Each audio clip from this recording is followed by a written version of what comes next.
Welcome back to the channel. This is Trinity Storm, and you are watching second part of What If Naruto Becomes Demonic Samurai. If you enjoyed this video, please like, share, and subscribe to the channel. Now, wasting no time, let's start this story. Honey, I'm at home. Fukui said as he opened his home's front door, but there was no answer. Izumi, sweetie? What are you doing? He was met with silence, which was strange and made Fukui reach for his katana so he could pull it out at any time. He looked for Izumi for almost 2 minutes before he found her in the backyard with someone he didn't want to see. Fukui ran outside quickly, but he did so carefully. He faced the situation. What does this mean, Takeshi? You're my brother. He yelled as he looked at Izumi's chest, where a small cut was letting out blood. The civil war may be over, but I still need to take care of one loose end. Takeshi laughed a little and then moved toward Izumi. Can you tell me what your wife did during the war? I know what she has done and the controversial things she has done. Fukui's eyes got smaller as he started to get angry. But it was important to bring an end to the war. She got me out of that prison, which you had put me in. Oh, does my brother want a hug? Takeshi made a sarcastic remark while putting his hand over his heart to act like he was in pain. Ha. You only got caught because you didn't manage to kill me. I may be blind in one eye and have a scar to show how weak you are. The brother traced the scar on the left side of his face. But I have something you really care about. Don't even think of touching her. If you're doing this to get back at someone, you've gone off the path of a warrior. You know the cost of doing something like that, my brother. Bushido and fortune-telling? You think I care. The old samurai way is just that, and Mifune is stupid to keep it going. Izumi started to whine when Takeshi started to stroke her hair, which made Fukui tighten his grip on the katana handle. Instead, I will rise to show Iron Country the new era, in which they will rule. Fukui sighed and looked into his wife's green eyes. Forgive me, Izumi. Blood must be shed one last time. Just as Fukui rushed toward his brother, Izumi felt a pull on her body and then a sharp pain. When she looked into her husband's eyes, which were full of understanding and love, blood came out of her mouth. I'm sorry. But don't. Get off track. My love, stay strong. She kissed her husband on the lips with her last breath and then fell backward off the katana with a smile. Her body fell to the snowy ground, which was beginning to turn red. He dropped his katana with shaky hands and touched his bloody lips, his eyes wide with shock at what had just happened. Takeshi just laughed when Fukui got down on his knees to touch his dead wife, but he quickly got up to say his order. Shinobi techniques may be sneaky, but the ways we samurai can use them are amazing. All it takes is a simple switch, or switcheroo, and your life will fall apart. You gave me this scar, but I gave you one that is bigger. Have fun in hell, brother.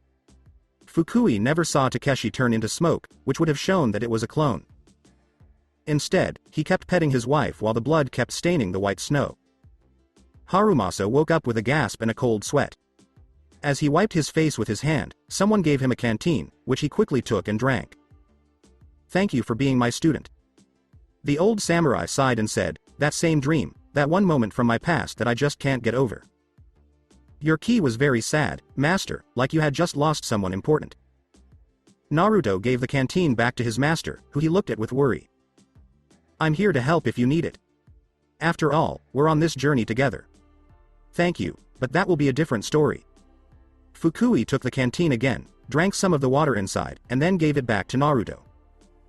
Come, we'll teach you the sword stances and the second set of techniques. Naruto nodded and left his master's tent with a heavy heart. Harumasa couldn't help but smile when he thought about what had happened during the 4 days they had been traveling. On the first day, we learned how to hunt, gather, skin animals, and make clothes out of their skins. One that they brought with them was used to teach how to use a bow and arrow. On the second day, a possible friendship grew between an unlikely character and his friend. 2 days ago, in a flashback, somewhere in Fire Country. As Naruto and Fukui looked for a place to set up camp, they could feel 2 different kinds of signatures. One was kind and peaceful, while the other made them want to kill. Both samurai nodded to each other and kept walking calmly, even though they knew they would eventually find the signatures they felt. But when they did, they both stopped and looked at each other, not knowing what to do. Fukui and Naruto were both looking at a man with a bandage on the bottom half of his face and a huge sword on his back. The other was a man with a face that made him look like a woman. He was wearing a semi-formal kimono. For Naruto, it was easy to spot the one with the big sword and bandages. Even the most recent bingo book showed Naruto how many missing nin there were in the elemental nations. The name Naruto. Zabuza Momochi, the demon of the hidden mist. Naruto said it calmly as he looked straight into the demon's eyes. Oh, a Gaki who knows my name, and even better, a samurai. Under his bandages, Zabuza gave a smirk and reached back for his sword. I've always wanted to fight a samurai, how about it, Gaki? I won't use my sword on a possible ally, but I appreciate the offer. Naruto replied while keeping his cool. Ali. Zabuza laughed at that, then looked Naruto in the eyes and said, Gaki, I killed my whole graduating class when I was 9 years old. And I just recently killed almost 8 Anbu. Naruto cut in with no big deal. What do you mean, Momochi-san? Look at him. Zabuza and Haku were both surprised. Fukui gave a smirk. He was happy with how his student handled the situation as a whole. Maybe we can all talk over a cup of tea? There's a stream nearby, so it's a great place to camp. Haku laughed, and the 7 swordsmen raised an eyebrow in irritation. Tea. Oh, really? You run into me, one of the 7 swordsmen, who can kill you without breaking a sweat, and you just ask us to join you for tea? Come on, Zabuza-sama, stop being so mean. Haku said this as he crossed his arms over his chest and looked his father figure in the eye. Naruto nodded and pointed in the direction of a river nearby. Please come with us because I'm sure you're tired from your trip. You're some kid. He mumbled something and then looked Naruto in the eyes. He was surprised that Naruto didn't even move. Okay, but don't do anything. Even though the swordsman didn't finish his threat, Naruto and Fukui didn't care. They just walked next to each other and showed Haku and Zabuza where to set up camp. When the samurai stopped, Naruto only needed a simple nod to start setting up camp. Within minutes, the tents were up and the sleeping bags were spread out. Haku and Zabuza were confused when they saw the 2 samurai working without saying a word, but they soon woke up and set up their own camp. When they came back about 5 minutes later, the 2 samurai were sitting near the fire and meditating while the tea brewed. Their swords were on their laps, and they kept one hand on the grip in case they needed it. Who are you? Zabuza-sama? Haku asked, not sure how the 2 could sit so still. The life of a samurai is very different from our own Haku, and to be honest, I probably wouldn't beat the master of the Gaki. Before he pointed at Naruto, Zabuza gave a small laugh. Hell, I wouldn't be surprised if that kid could kill me. Naruto and Harumasa heard everything and laughed to themselves, but the tea kettle's soft whistle soon woke them up from their thoughts. Fukui poured the tea into cups and gave them to everyone with a smile. At first, there was silence, and it was an awkward silence. But eventually, people started to talk. Momochi-san, what brings you out here? Naruto said, but he stopped to take a sip of his tea first. Other than the failed plot to kill Yagura, he said. This one question was all it took to start a night of talking back and forth about each other's pasts, which were surprisingly similar. Even though Naruto and Fukui kept a lot of their pasts to themselves, and it's likely that Haku and Zabuza did the same, the 4 of them found something in common and decided to work together. The next morning, when it was time to leave, Zabuza and Naruto met again and shook hands. Gaki, if we ever meet up again, Kiri could use your help in the Civil War. Under his bandages, Zabuza smiled, still a little shocked that this kid had been able to get to his dark heart. Maybe I'll take you up on that offer the next time we see each other. Naruto replied with a smile on his face. It was nice to meet you, Zabuza-san and Haku-san. Goodbye. You were, too, Naruto-sama and Fukui-sama. End of flashback. Fukui smiled when he thought about that, and he smiled even bigger when he thought about how they sometimes ran into bandits. No swords were drawn to kill the bandits because they were all taken care of in a smart way. Naruto just used Aikido to dance around his opponent and use their own weapon against them. Like Fukui, Naruto didn't want the blood of the weak to get on his blade. Only when someone was thought to be a worthy opponent did the blade come out. Geez, you must be feeling your age. Fukui looked at the entrance to the tent and saw Naruto smiling. The old samurai laughed and shook his head while pointing his finger at the sky. Oh, but wisdom comes with age. Naruto laughed and snorted, then got up and walked to a nearby clearing to start his training. The retired samurai didn't take long to show up. He taught Naruto the second set of attacks for the Muse_Jikiden_Asian Rai, all 10 of them. The first was called Yokogumo, and it was played against a person who sat in front of you. It has the same meaning as Mei, you hit them between the arm and the face. Toreisoku is when a person in front of you tries to cut your right leg, but you parry the cut and cut them down from Joden as they fall backwards. When someone is about to attack you from Joden, this is called a Inazuma. You know this, though, so you cut both of their forearms before they can strike. You cut them down after that. When your opponent is the second person to your right, this is called Yukagumo. As he goes to grab your sword's handle, or suka, you move it out of his reach.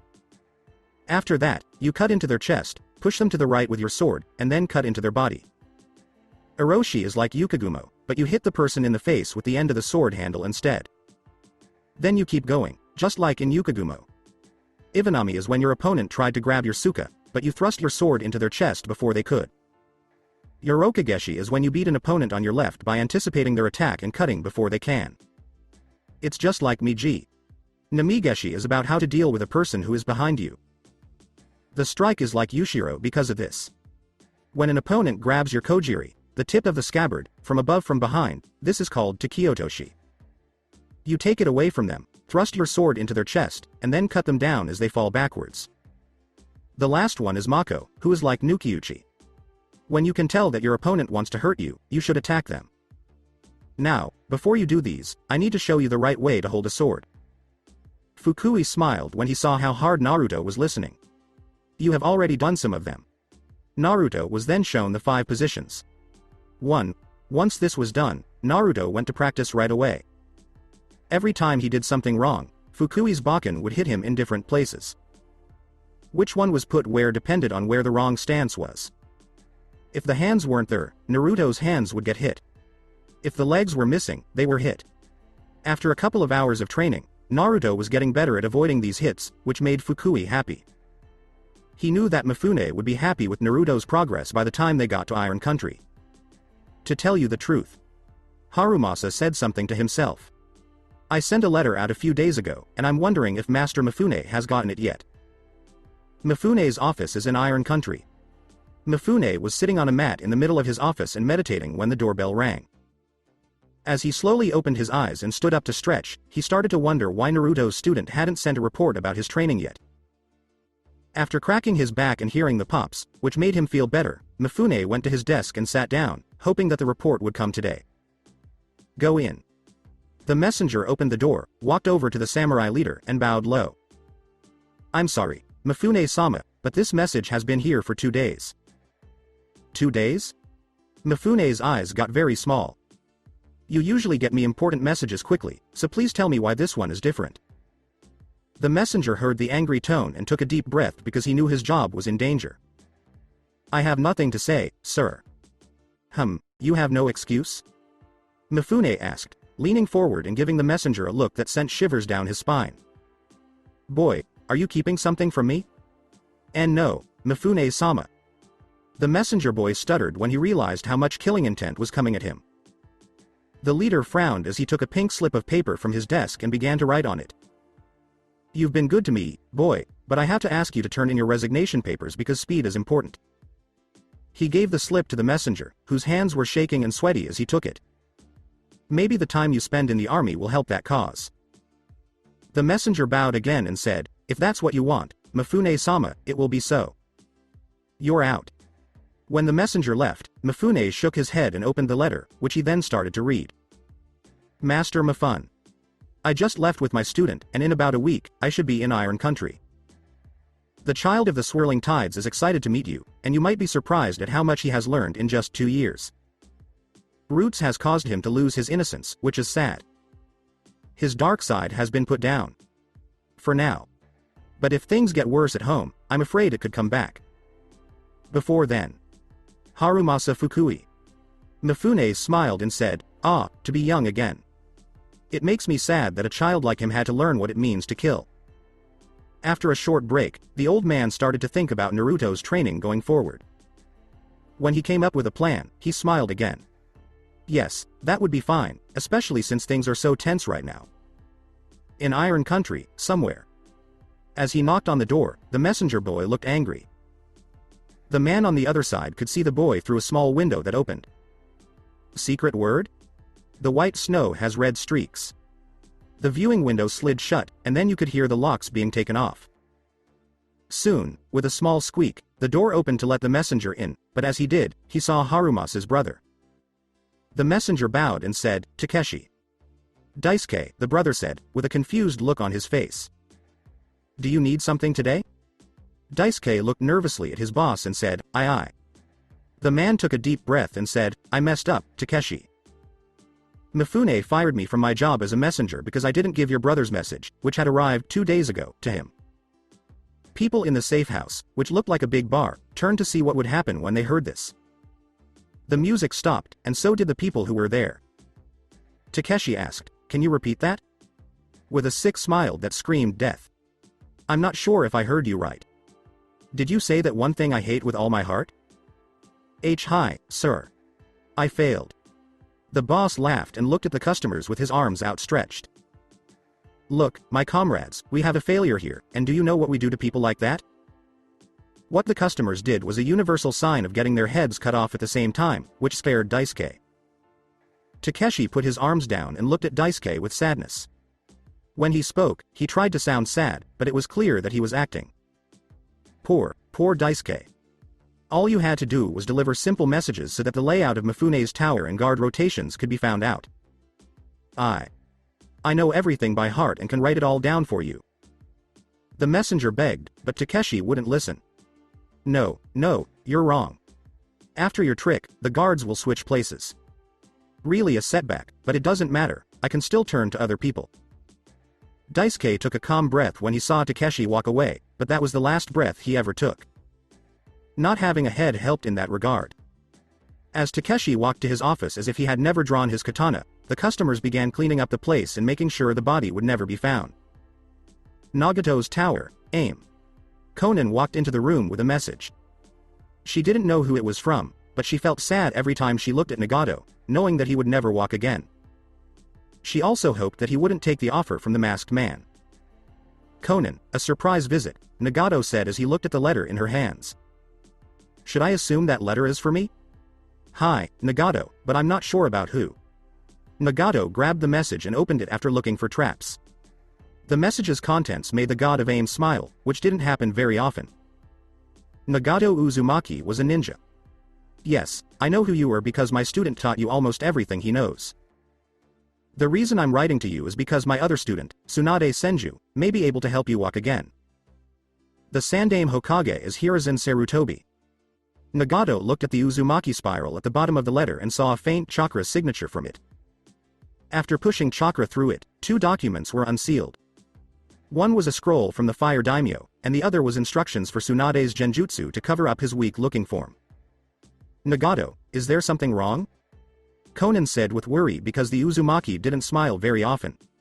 Nagato laughed for the first time in a long time and showed Conan the 2 words that made her gasp in shock. "Good luck, Hokage." Before they could talk more, though, they had to quickly seal everything up because a signature was coming, and Nagato knew who it was. "Zetsu, I've been waiting for you," the user of Rinnegan said calmly as the plant man came into view. "My master wants a response to his offer. Answer or I'll give you the hot piece of meat that's standing right next to you." White Zetsu said, "Ignore my other half. An answer, if you would." "I think you already know that, Zetsu, good morning." The plant man scowled and went back into the ground. After the signature left, Nagato called his animal path to tell Konoha about his decision. "Who will be in charge of AIM when you leave?" Nagato smiled when Conan asked. "My sweet little flower, you should already know the answer to that." Conan's eyes widened in shock. Then they went back to normal, and she smiled. "Nagato, I will run this village as well as I can." Nagato nodded and looked toward Fire Country. "I have no doubt about that," he said. "Kami will come to Konoha, and the village will once again be feared." Conan gave a frustrated sigh and said, "You and your god complex. Really, does that come with those eyes?" Nagato smirked and said, "Oh, if you only knew that I do that just to annoy you. Then again, these eyes do make me all-powerful." The Uzumaki paused and groaned to himself, "Damn, I think Conan might be right after all." Graveyard on a mountain. Zetsu showed up just as the man was putting on his orange mask with spirals. If I had to guess, I'd say Nagato's answer is no. The man asked in a rude way. You're right, Toby, there might be another reason. It doesn't matter, I'll get my prize sooner or later, Toby said, ignoring the threat. And the boy? He is traveling with his master to Iron Country, but he is getting much stronger. Don't you need to be worried, Toby? Can I eat the gaki after you're done with him? Like always, Black Zetsu decided to jump in. Toba's one eye twitched as he looked at the black half of Zetsu. You and food. Really? Well. I don't worry about the boy because the samurai code of honor will keep him from doing certain things, including the shinobi arts. If he and I fight, it will be very bad for the boy. What do I say, Toby? Zetsu asked, looking happy with what his master had done. You are free to stop keeping an eye on all the Jinchuriki. Zetsu nodded and sank into the ground. When that was done, Toby looked at the body on the nearby throne. It was the once great Madara Uchiha, the one who gave him a second chance at life. Because Nagato left, I had to change your plans, Madara, but the Eye of the Moon will be done in the end. But first, we need to do some things to protect ourselves. When he said that, Toby disappeared in a swirl of air, and no one knows where he went. After 2 days. The last 2 days of Naruto and Fukui's journey were pretty calm. They didn't have to fight any bandits, but they did see some missing nin who were afraid to go near Iron Country. As they got close to the entrance to Iron Country, where the main village was, Naruto was proud of how much he had learned over the past 2 days. He knew the second set of attacks and sword stances, and he had improved his Aikido and Ki sensing, as well as everything else he had learned so far. However, his biggest achievement was finally being able to play the old Uzumaki composition on the ocarina. It was a haunting tune that made Fukui. One of the guards looked at Naruto and said, Harumasa-sama, it's a pleasure to meet you. I take it this is your student? The old samurai nodded and said, Hi, please let us see Mifune Dono. He is ready for us. Both guards nodded, but only one went to get Mifune. While they waited, Naruto sat down and played the Uzumaki tune. 2. Even though it was a long piece, no one complained. They just closed their eyes and thought about the past. It was over 5 minutes later when Naruto stopped playing and opened his eyes to see Mifune and a group of samurai on their knees with their heads down. When the samurai leader came up to him, Naruto quickly stood up and bowed. Mifune-sama, it's a pleasure to meet you, he said. Mifune smiled and pointed to his still kneeling samurai with a wrinkled hand. A sad tune, Uzumaki-san, one I haven't heard in a long time, he said. As you can see, my men have their heads bowed low out of respect for those who have died. Naruto nodded and put the ocarina back in his bag at the same time that Mifune told his men to stand up. He then motioned for Harumasa and Naruto to follow. Naruto, on the other hand, was not yet used to the bitter cold. How these samurai could wear armor without a winter cloak on top of it is hard to understand. Over time, you'll get used to the constant cold here, Fukui said when he saw Naruto start to shiver and hold himself to stay warm. But his tone soon turned harsh. I will tell you now, my student, that the next part of your training will be the hardest. In fact, most samurai who go through training never come back. Naruto decided to keep asking why, but when he heard the answer, he was sorry he had asked. He tapped Naruto on the head. They do seppuku because they think that failing the training means failing Bushido. In a way, it's right, but in a way, it's wrong. It's all here, my student. The parts make you forget the path you worked so hard to make. Naruto made a sad face and said, Master, I've been off that path before, and to be honest, I was going to kill myself that day if I hadn't found a different way to protect Konoha and the elemental nations. He then smiled and gave his master a quick hug. Thank you, Harumasa-sama, for everything you've done. Mifune closed his eyes and smiled widely as he heard this. For someone so young, he acts like an adult. For someone who has lost his innocence, he uses death the way it should be used. Maybe you are the one I've been looking for all along. Fukui didn't know what to say, but he gave the hug back anyway. After that, they didn't take long to get to Mifune's office. Once the door was shut, everyone sat down in the chairs that were there. Mifune cleared his throat and smiled at Naruto before looking at him. He turned to his student and said, Welcome back to my home, Uzumaki-san, but your master told you that this part of the journey will be the hardest so far.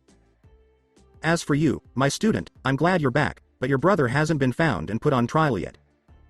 Thank you, master. Fukui didn't like it, but he knew what you meant. As for my brother, after what he did, I wouldn't call him that anymore. Naruto looked at them with a raised eyebrow, which they noticed and made them both sigh. Without saying anything, Mifune got up and went to a nearby bookshelf. After a bit of searching, he pulled out a huge scroll and gave it to Naruto. Mifune, sir? The Uzumaki asked a question. That, the samurai leader said, pointing to the scroll, is all of Iron Country's history, including all of the civil wars we've fought in the past. One helped me become a leader, and the other, even though it was short, caused many people to lose someone important to them, like your master. Naruto bowed his head respectfully and said, "Thank you, Mifune-sama. I will read this before I start training." Mifune suddenly shouted, "Oh, that reminds me," as he searched his messy desk for a piece of paper. Once he found it, he gave it to Naruto. The young samurai went over it not once, but 3 times to make sure it was right. He looked at Mifune, then at his master, and then back at the leader of Iron Country. You want me, an 8-year-old kid, to live in the mountains of Iron Country for 3 to 4 years? Naruto looked out the window and saw that it was snowing harder. Not to be rude, but are you old? Fukui and Mifune laughed at this, but when they stopped, they gave Naruto a hard look that made him swallow hard because he knew they weren't lying. Fukui put a comforting hand on Naruto's shoulder and said, "I have taught you some of what I know, my student. But now it's time to take what you've learned and use it in the real world. You will have to figure out how to live on your own by using what you can find in the caves in the mountains. You can choose which one you want. How much longer until I have to do this?" When Naruto looked at the paper he was given, he couldn't help but close his eyes and think. "I can only give you a week." Mifune replied, "I expect great things from you, Uzumaki-san. It should be enough time for you to get used to the cold and for the history of this place to be written down." With a hesitant smile, Naruto nodded and said, "Hi, and thank you, Mifune-sama." "Good. Now, if you could go to your room with one of my guards, that would be great. We have things to talk about with my student." Naruto took the big scroll and sheet of paper, bowed, and left the office. As the door shut, Fukui smiled at his master and looked at him with a wry expression.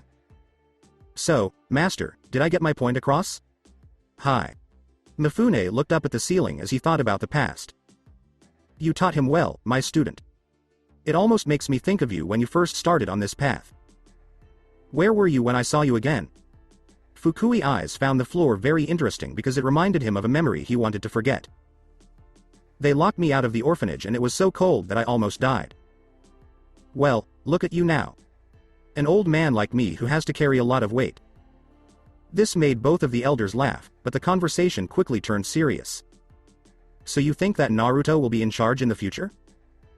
Mifune nodded and said, "Hi, he has a lot going for him.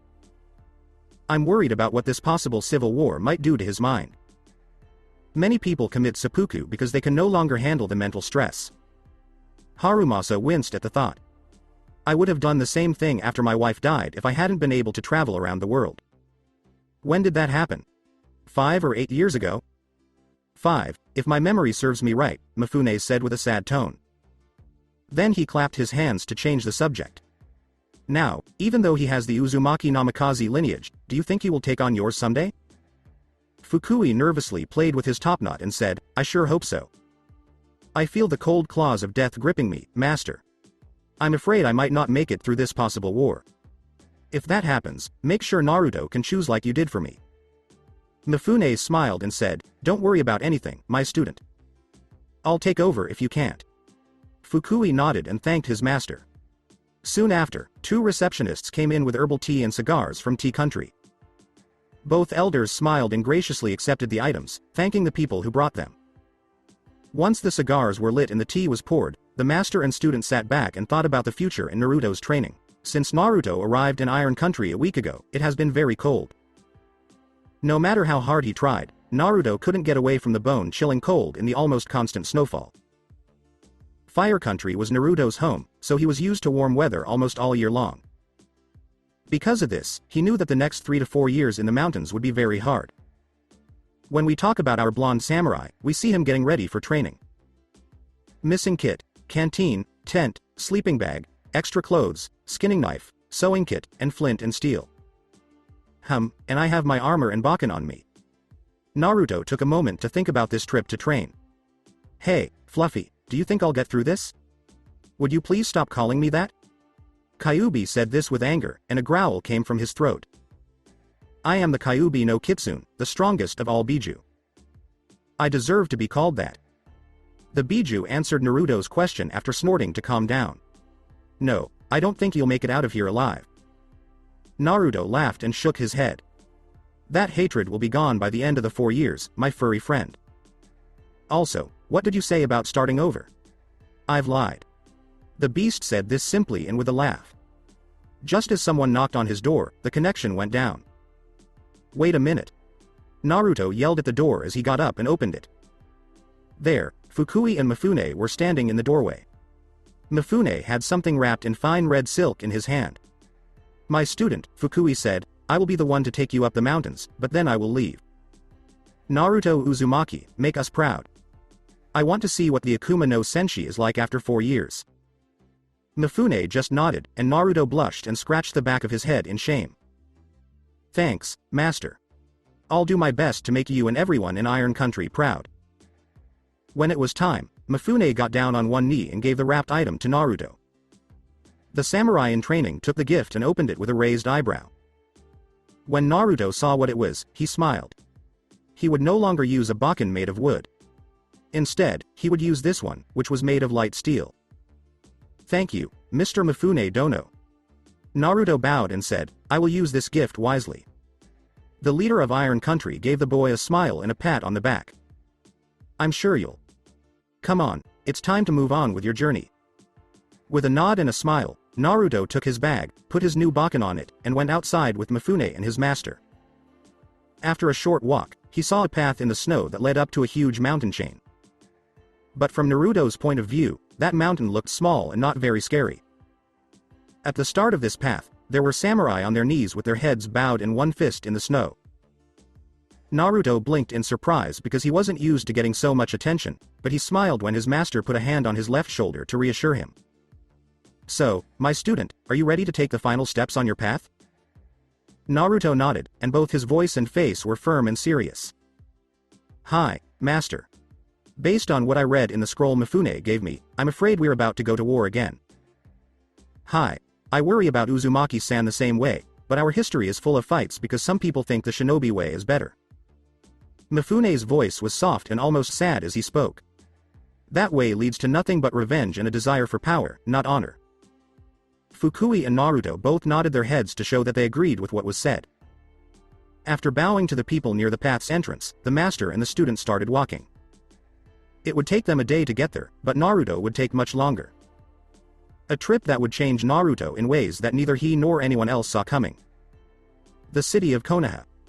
Over a week has passed since Nagato's animal path went to Konoha and told Hiruzen that he would be happy to take over.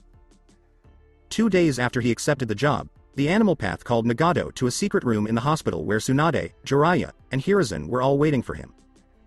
It was here that things got hard. First, they had to figure out how to get the Uzumaki out of the device he was tied to. Then, they had to figure out how to get him to walk again. After a lot of trial and error, Nagato was finally freed from his chair and put on a bed, where Tsunade could start to figure out what was wrong. To the slug sage's horror, it was much worse than she had thought, and she worried that her treatment wouldn't be enough. The diagnosis was a completely severed spine with severe bone and nerve damage along the whole length of the spine, except for the neck. When asked how he did it, Nagato told the story of what happened to Hanzo and how he did it. The Hokage, Tsunade, and Jiraiya were so shocked that shocked wouldn't even begin to cover it. Nagato had a sudden idea of how to fix his back, which was lucky for them, but he knew it would put his health at risk. Why? Almost all of his chakra would be used up by the technique. What is the name of this method? The making of everything. Even though they didn't know if a back transplant was even possible, they argued against it. After a lot of back and forth, they finally saw the point. So, Nagato used the legendary jutsu for the first time since the Sage of Six Paths era, but not before Tsunade got a lot of anatomy books to help the Uzumaki see what was going on. Nagato thanked him and then closed his eyes to focus on the task at hand. Soon, he got a red aura in his right hand and a blue aura in his left. Once the image was in his mind, Nagato put his hands together and grunted in pain as he felt his chakra draining. Within a few minutes, a transplantable spine fell into Nagato's lap. But the strain on his body was too much, and he passed out, which made everyone's heart skip a beat. But these fears were put to rest when a quick checkup by Tsunade showed that he wasn't dead. Nagato is sitting at the Hokage desk with a smile on his face and a genjutsu on his body to hide how weak he looks. It was something else for which Tsunade was looking for a cure. Why are they smiling?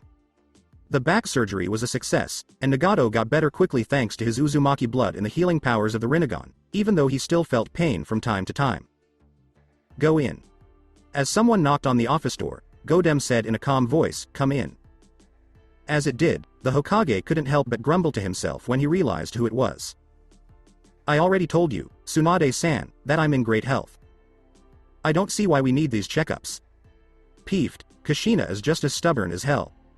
As she walked to Nagato with her hands glowing green, Tsunade said with a smirk, "I'll show you." "Now be a good Hokage and let me do my job," he said. This time, Nagato groaned out loud as he let Tsunade do her thing. After a minute though, Tsunade nodded and seemed happy with the diagnosis. Your back is getting better, but I wouldn't do anything too hard for at least another week. But other than that, you're good to go." "Thanks, Tsunade-san. Do you need anything else?" Nagato inquired. The slug sage smiled and shook her head. "No, but Sensei wants to know how you like filling out paperwork." "Well, as Kami, I have 6 other people do my work for me. Take note." With a puff of smoke and a smirk on his face, he called the 6 paths into the office, where they got right to work on their tasks. When Tsunade saw this, a tick mark appeared on her head. "Stop with that Kami nonsense. Since you've been here, everyone keeps talking about Kami." Before going on, the Sannin took a deep breath.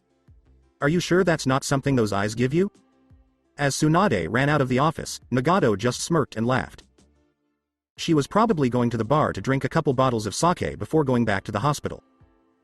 After the door shut, Nagato sighed and leaned back in his chair. Yesterday, after the coronation, he could feel more than one person with different feelings.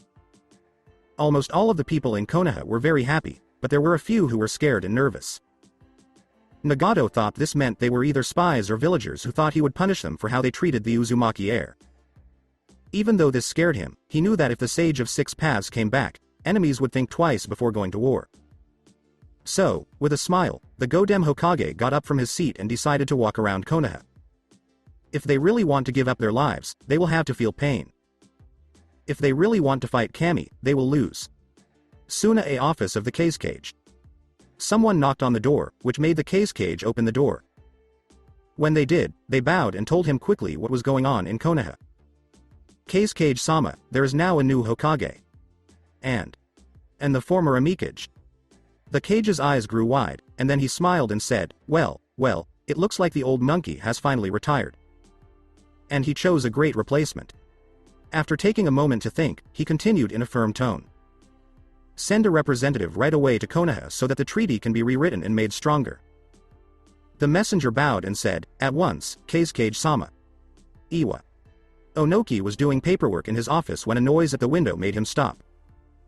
The Tsuchikage got up from his chair with a grunt and took the message from the bird before it flew away. When he opened it, what he read made his eyes widen and made him feel a lot of different things.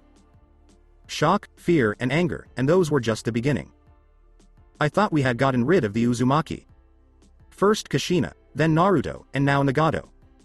The Cage got rid of his anger by shooting his most famous dust release technique through the bird's window.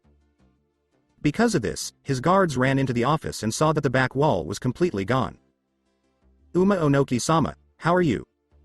It looks like that was the wrong thing to say, because everyone who rushed in froze when they saw how angry their cage was. "Does it seem like I'm okay?"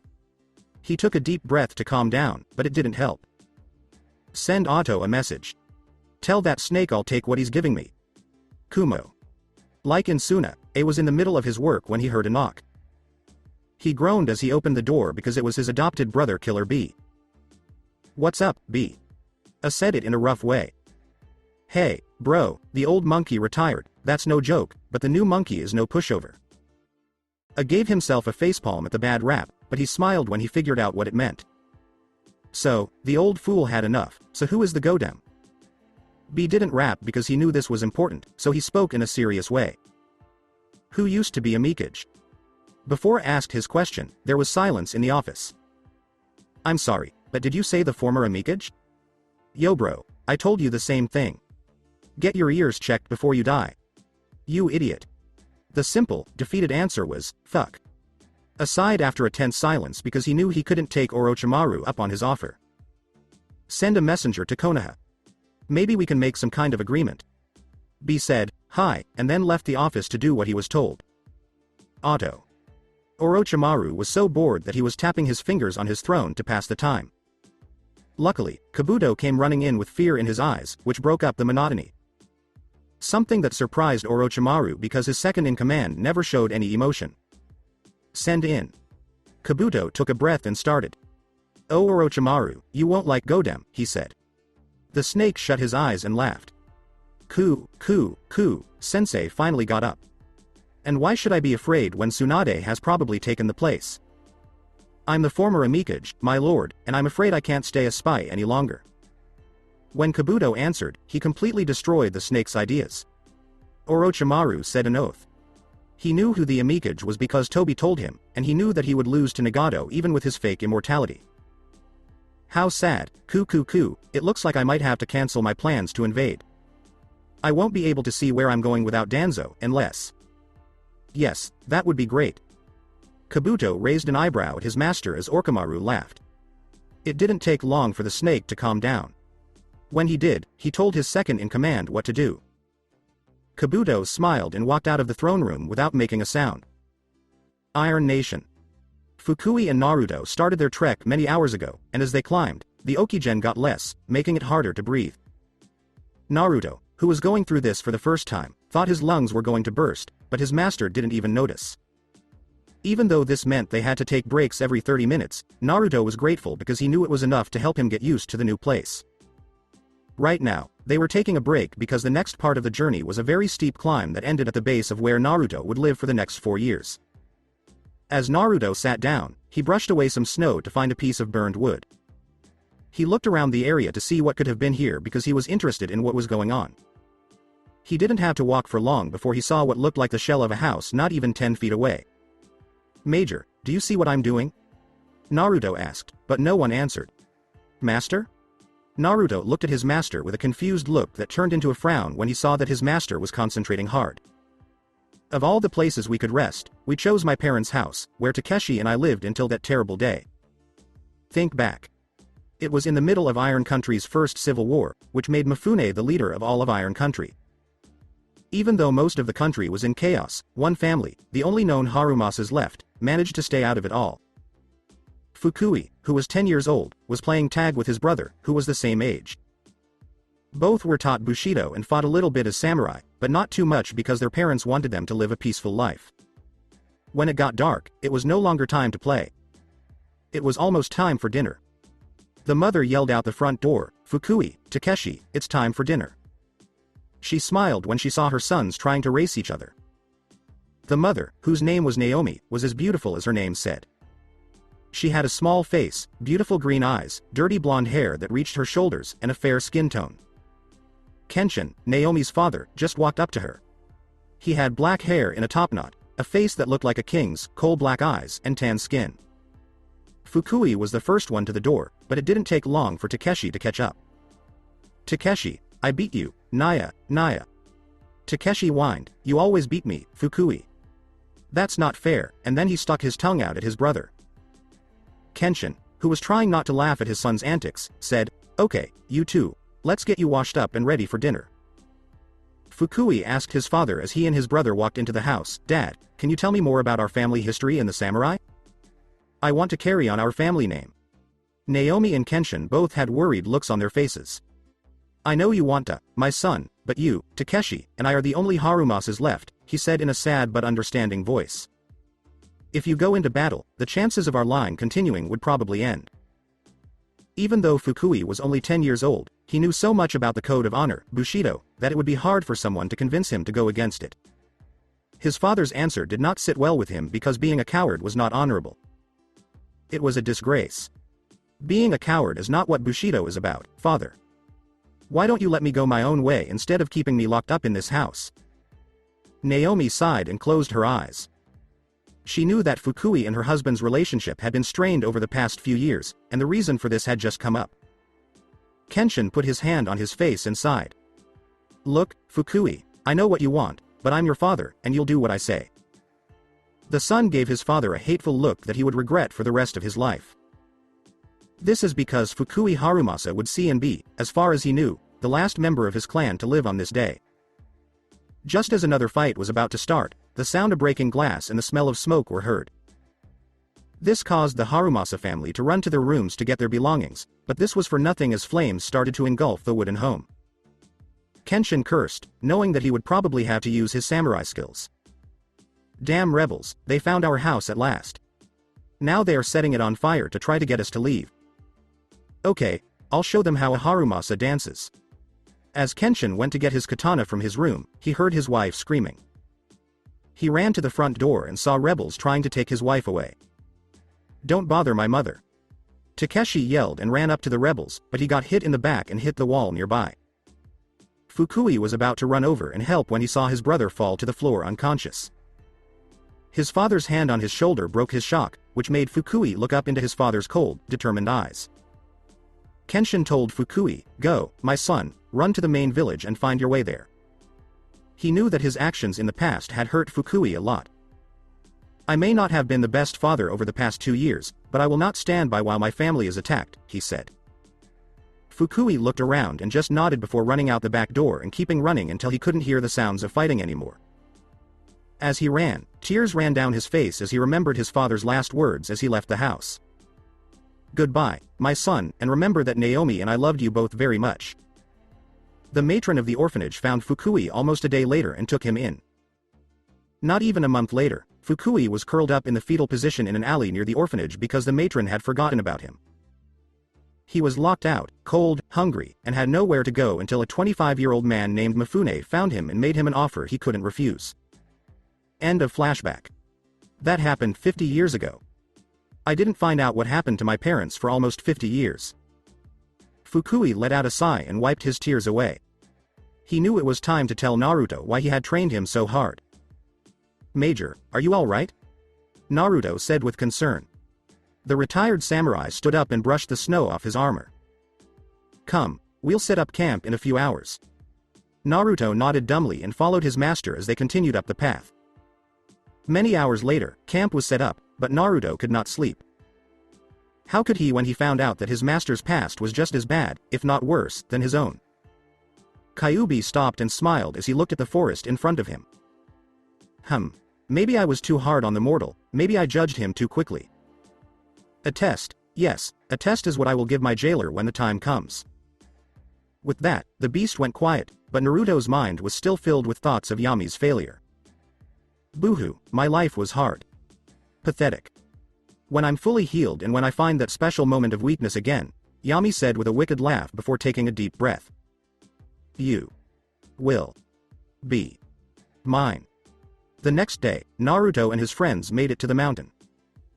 They said goodbye quickly, leaving Naruto alone, but that didn't stop him from looking for a cave.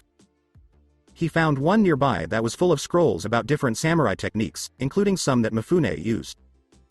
With a smile, he began to unpack his bag. Home, home, sweet home. The morning after. The first day, Naruto mostly went over the scrolls and practiced the techniques he had chosen. These techniques focused on how to add ki to the blade and force it out in one massive cutting wave. Naruto knew that if he could master these attacks, they would be perfect for tight situations. It licked Naruto's face and let out a happy yip that Naruto somehow understood. The Uzumaki smiled and said, "Hello to you too. Would you like to come with me as I look around the mountains?" The fox yipped twice, jumped off Naruto's chest, and ran in circles until it sat down on its haunches and waited patiently. This made Naruto laugh, so he got up, gathered his stuff, and left. Hey Kyuubi, do you know why I can talk to this fox pup? Is it your fault? Kyuubi said, of course, you stupid human. I am a fox, after all. Naruto thought to himself, it looks like Fluffy woke up on the wrong side of the cave today. Chew on me. Before he looked at the fox kit, Naruto smiled and put his Bakken on. We need to give you a name. Yuki, that will be it. Yuki, do you like that? The fox yipped happily and shook its tail back and forth, showing how happy it was.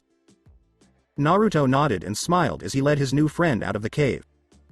After an hour of walking, they found another cave. Instead of scrolls, it was full of dry wood, so Naruto made a mental note to come back when he had some kind of sled to move it to his main cave. Just as they were about to leave, it started to snow, which made Naruto sigh. Guess it's just going to be one of those days. Just as he was about to sit down and wait for the storm to pass, he felt something calling him. He felt a pull on his mind. Yuki yipped in concern as it saw Naruto start to walk into the storm, but it reluctantly followed the samurai to wherever he was going. Hours passed, and the storm didn't let up. In fact, it got worse. As Naruto walked in a trance-like state, not a word was said until a growl snapped him out of it. With quick thinking, Naruto ducked just as a claw passed overhead, then jumped back and put a hand on his Bakken. Hide, Yuki, I've got this. The fox yipped and started to dig a hole in the snow as Naruto closed his eyes and focused on what was going on around him. Suddenly, the Bakken was drawn almost in a blur as it blocked another swipe of a claw. At this point, the snow started to melt a little, letting Naruto see what he was up against. The Arctic wolf was very hungry. Its mouth was full of drool, and its black, beady eyes were filled with bloodlust and hunger. Naruto took a deep breath, pushed the claw away, and then hit the wolf in the eye with his Bakken. Unfortunately, the wolf caught the Bakken in its jaws and threw Naruto into a nearby rock face. As our hero groaned in pain from the sharp rocks digging into his armor and back, he looked at the wolf again and saw something else in its eyes. A need to guard or protect. But watch over what? Naruto thought, then quickly ducked and stuck the wolf's jaw with the tip of the Bakken, making it howl in pain. As the wolf stumbled back, Naruto decided to try one of the techniques he had just started to practice. He put his Bakken away, got into a horse stance, and waited for the wolf to charge. When it did, Naruto quickly pulled out his practice sword and tried to force ki through it. To Naruto's horror, nothing happened, and the wolf kept coming at him. Oh crap. The wolf slammed Naruto's body harshly against the rock face to where the breaking of some bones could be heard. However, instead of Naruto simply falling onto the snowy ground as the wolf retreated, the snow and ice under Naruto's feet cracked and opened up, which made him fall into the deep crevasse below. Yuki sadly whimpered as it saw Naruto fall. The wolf, however, smirked. It knew its job was completed. With a glow of white, the wolf disappeared into thin air. Not known. Naruto woke up with a groan and gasped when he thought about the last thing he remembered. When he sat up, he was confused by his surroundings. For one, it was warm, and for another, the place looked like a house built into a huge cave. Where is this? Naruto asked, then checked himself for wounds. He didn't find any, so he stood up and decided to look around. As he did this, he looked up to see where he had come from, but he couldn't see anything. He shrugged and went down the hallway to his right, where he found a small bedroom and a huge forging area. When he went back to where he had fallen, he took the left hallway and found more bedrooms and a room full of old, rotting scrolls. When he tried to go through the front corridor, he was pushed back by an unknown. He muttered, "Whatever is in there must be important." Then he shrugged and said, "Well, it looks like I'll be here for a while.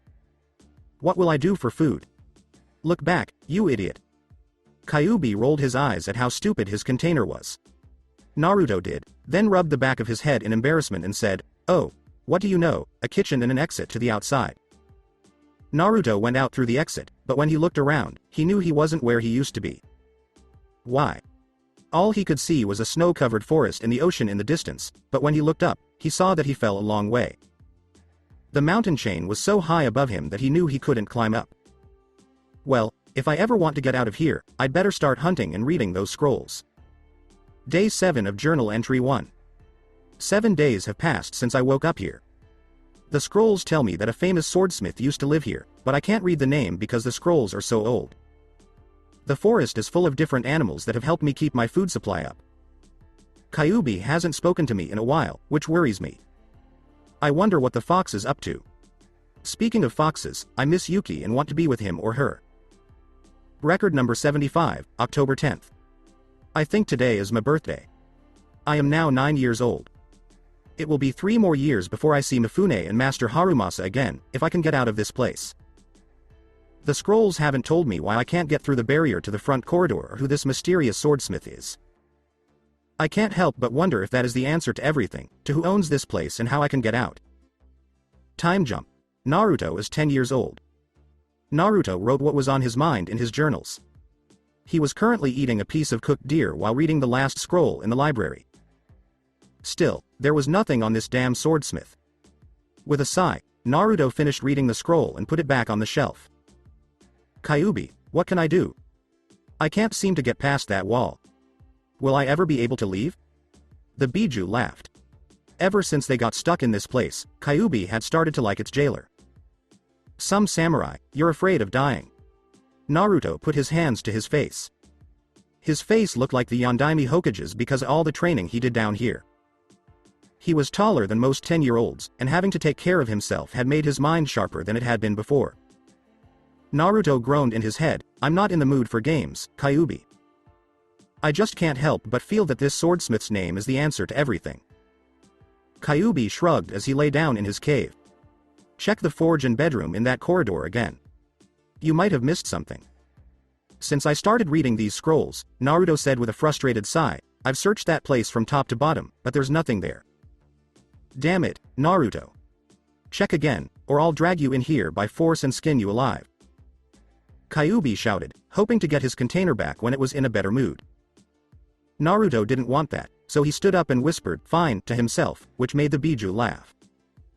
First, Naruto went to the bedroom, which had one bed and a simple desk. Like before, he looked under the bed for hidden compartments, but after 5 minutes of searching, he found nothing. Next, he looked under the desk, but this time he was more thorough. After 10 minutes, he found nothing unusual until he brushed up against one of the sides and felt a protrusion. Then why is that there? Naruto told himself, and then made the decision to push. Naruto looked up when he heard a click and saw that a door on the top of the desk had opened. He quickly opened the rest of the compartment and found a well-preserved note. Confused, he picked it up and read what it said. For whoever finds this. My name will remain a mystery until one thing is done, something that hasn't been done since I made my last sword and then got sick soon after. You may wonder how you got here or why a wolf showed up in the middle of a snowstorm, but I'm sure you'll figure it out. My final sword is my best work. It is sentient, can cut through almost anything, and won't get hurt as long as you treat it like your own child. Stay on the path you've made, and good luck. Naruto put the note back where it was and ran quickly to the forge. When he got there, he realized he didn't have any wood or an axe to cut any. He almost gave himself a facepalm when he remembered he had those new key attacks. As he ran out into the forest, Naruto laughed and then smiled. Now I get it. The wolf was a guardian of this place, and he was just testing me to see how strong I was. I can't wait to find out what's on the other side of that wall. The Kyuubi laughed at how happy its container was, then went to sleep because it knew its job was done. The fox thought, my test is coming up soon, and what happens during it will either make you great or put you in darkness for all time. Then it fell asleep. For Naruto, it took almost 2 hours to get enough wood so that the forge could stay lit for a while, but thanks to the scrolls in the library, Naruto knew how to make a fire and how to get the forge up to temp.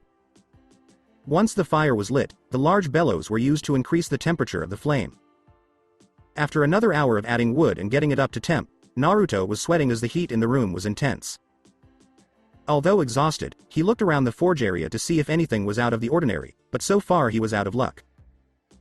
Tired, Naruto went to rest on the side of the forge only to feel one of the stones on the chimney impress inwards followed by the sound of a mechanism unlocking.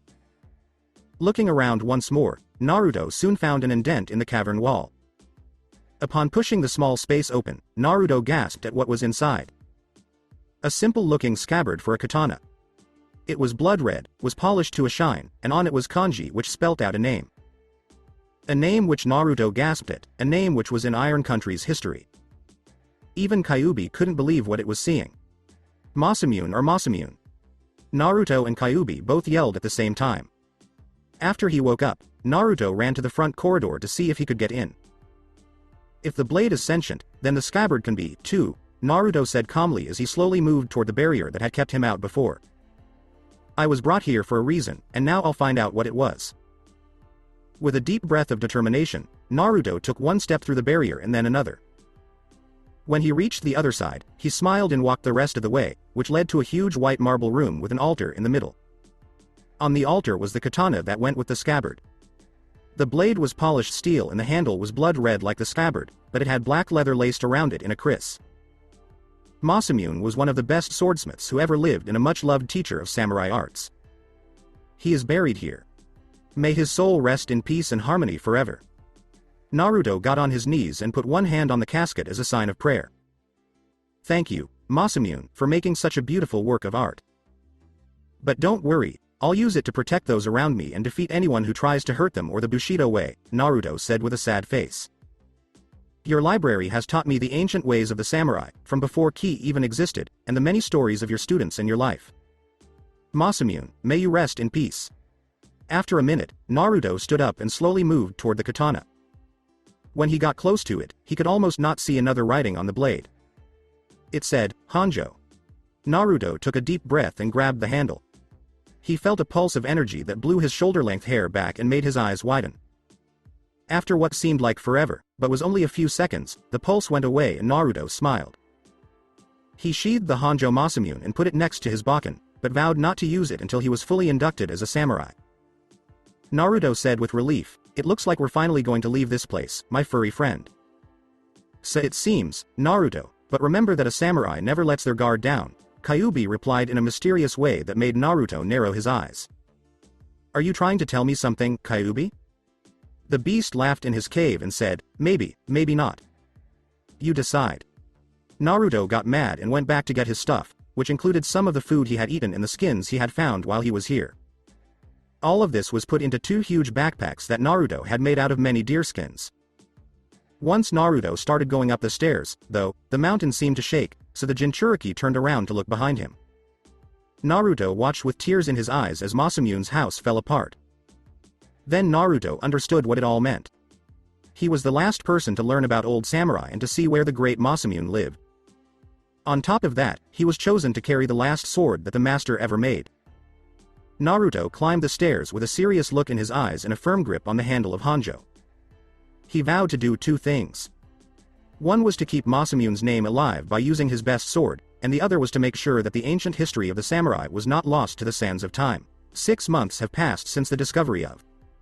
I found Masamune's blade 6 months ago, and what a 6 months it has been. Once I got out of the hidden stairwell, which was behind a fake rock at the top of the mountain, I had to go down a bit before I got back to my cave. Surprisingly, Yuki was there sleeping on the scrolls like a guard dog. Fox. She was surprised to see me and yipped and gave me all the attention in the world. I'm still learning how to be a samurai, and I've even started to pick up some of the old ways that were written about in Masamune's library. It's kind of strange to know that I can make almost none of my ki. Do you know what it's like to feel empty, unprotected, and alone when this happens? I think the samurai have grown used to this source of power to make up for what they lost when the shinobi came. If I become leader of Iron Country, a place I'm starting to think of as home, the old ways will be taught again. Also, Kyuubi has been quite a pest recently. For one thing, the fox is being very nice to me, which is kind of annoying. But has my guard gone down? No. Because I am a samurai, and anyone who lets their guard down dies quickly. Naruto waited in the trees with his bow ready. One eye was closed, and the other was focused on the target. The bowstring was pulled up to the back of his right ear. Naruto slowed down his breathing and slowly changed his path. Then he waited until the wind stopped. He counted his heartbeats so he knew when to shoot. The arrow was shot at its target with a very quiet twang. The target was hit when there was a small squeal in the distance. Naruto jumped out of the tree he was in and prayed to the rabbit he had just killed. He did this with a nod and a smile on his face. Thank you for giving me food so I could live, and may you rest in peace. Yuki then walked up with the fresh kill in her mouth and dropped it at Naruto's feet. She yipped and smiled as she did so. Naruto took the arrow out of the body and put it in the quiver on his back. He said to Yuki, yes, you will get the insides and bones to gnaw on. No part of the animal can be wasted, after all. As Naruto put his bow on his back and took his skinning knife out of his bag, the wind carried whispers to him. He told Yuki to check it out first, because he was curious, before he tried to get close. The fox nodded and ran towards the two figures, trying her best to act like a wild animal looking for food. Except for the small mistake that happened almost 3 years ago, everything is fine. We are ready to start the attack whenever you want, Toby, Takeshi told the man in front of him. Good, but if we go in now, the boy on the mountains won't know that his master died, the orange, spiraled mask said with a twisted grin. You want him to be at his weakest, yes? Takeshi replied with a nod, which made Toby smile even bigger and make his Sharingan spin faster and faster. Hi. I'd like to see the shocked look on my brother's face when I drive my katana through his heart, just like he did to his wife. When they saw an Arctic fox hop out of the woods and stop near them to dig for food, they stopped talking. After a few minutes, Yuki ran away after getting everything it needed from the line of trees. With a shrug and not giving it much thought, the people involved in the plot started talking again. While Yuki was coming into view, Naruto put the now skinned rabbit in an empty pouch on his side. As soon as the fox let out what she had heard, Naruto's eyes turned cold and his body tense, and his right hand went straight to the Hanjo. Naruto jumped into the trees and decided to get as close to Yuki as possible. He looked at her with a cold, silent look. The fox got the message. Stay where you are. Yuki heard something about my master and katana, and I hope it isn't what I fear. After a few minutes, Naruto lowered his ki to almost nothing and just watched the two of them talk. But Kyuubi ran away when he saw the man in the orange mask. That's the jerk who made me do what he wanted. Kit, don't face him no matter what you do. Naruto nodded quietly and tried to remember the person so that if they ran into each other again, he would be at least a little ready. The other person surprised Naruto because his master had told him about him in the past. That's Master Harumasa's brother. What is he doing here, and why is he with the man who ruined my life in Kyuubi's? Naruto stopped what he was doing to listen, and Takeshi laughed before he replied to what Toby said. I know you want the boy all to yourself because he is the last piece of the puzzle for your plans, but with the war coming up, I get first choice. If he dies, you will just have to put your plans on hold. No one knows how long it will take for the Kyuubi to get back together, Toby said with angry eyes. Don't make me kill you where you were, or better yet, remember who taught your followers how to be shinobi. Takeshi said, fine, I'll rough up the boy a bit and then give him to you. He didn't like the idea, but he had to go along with it.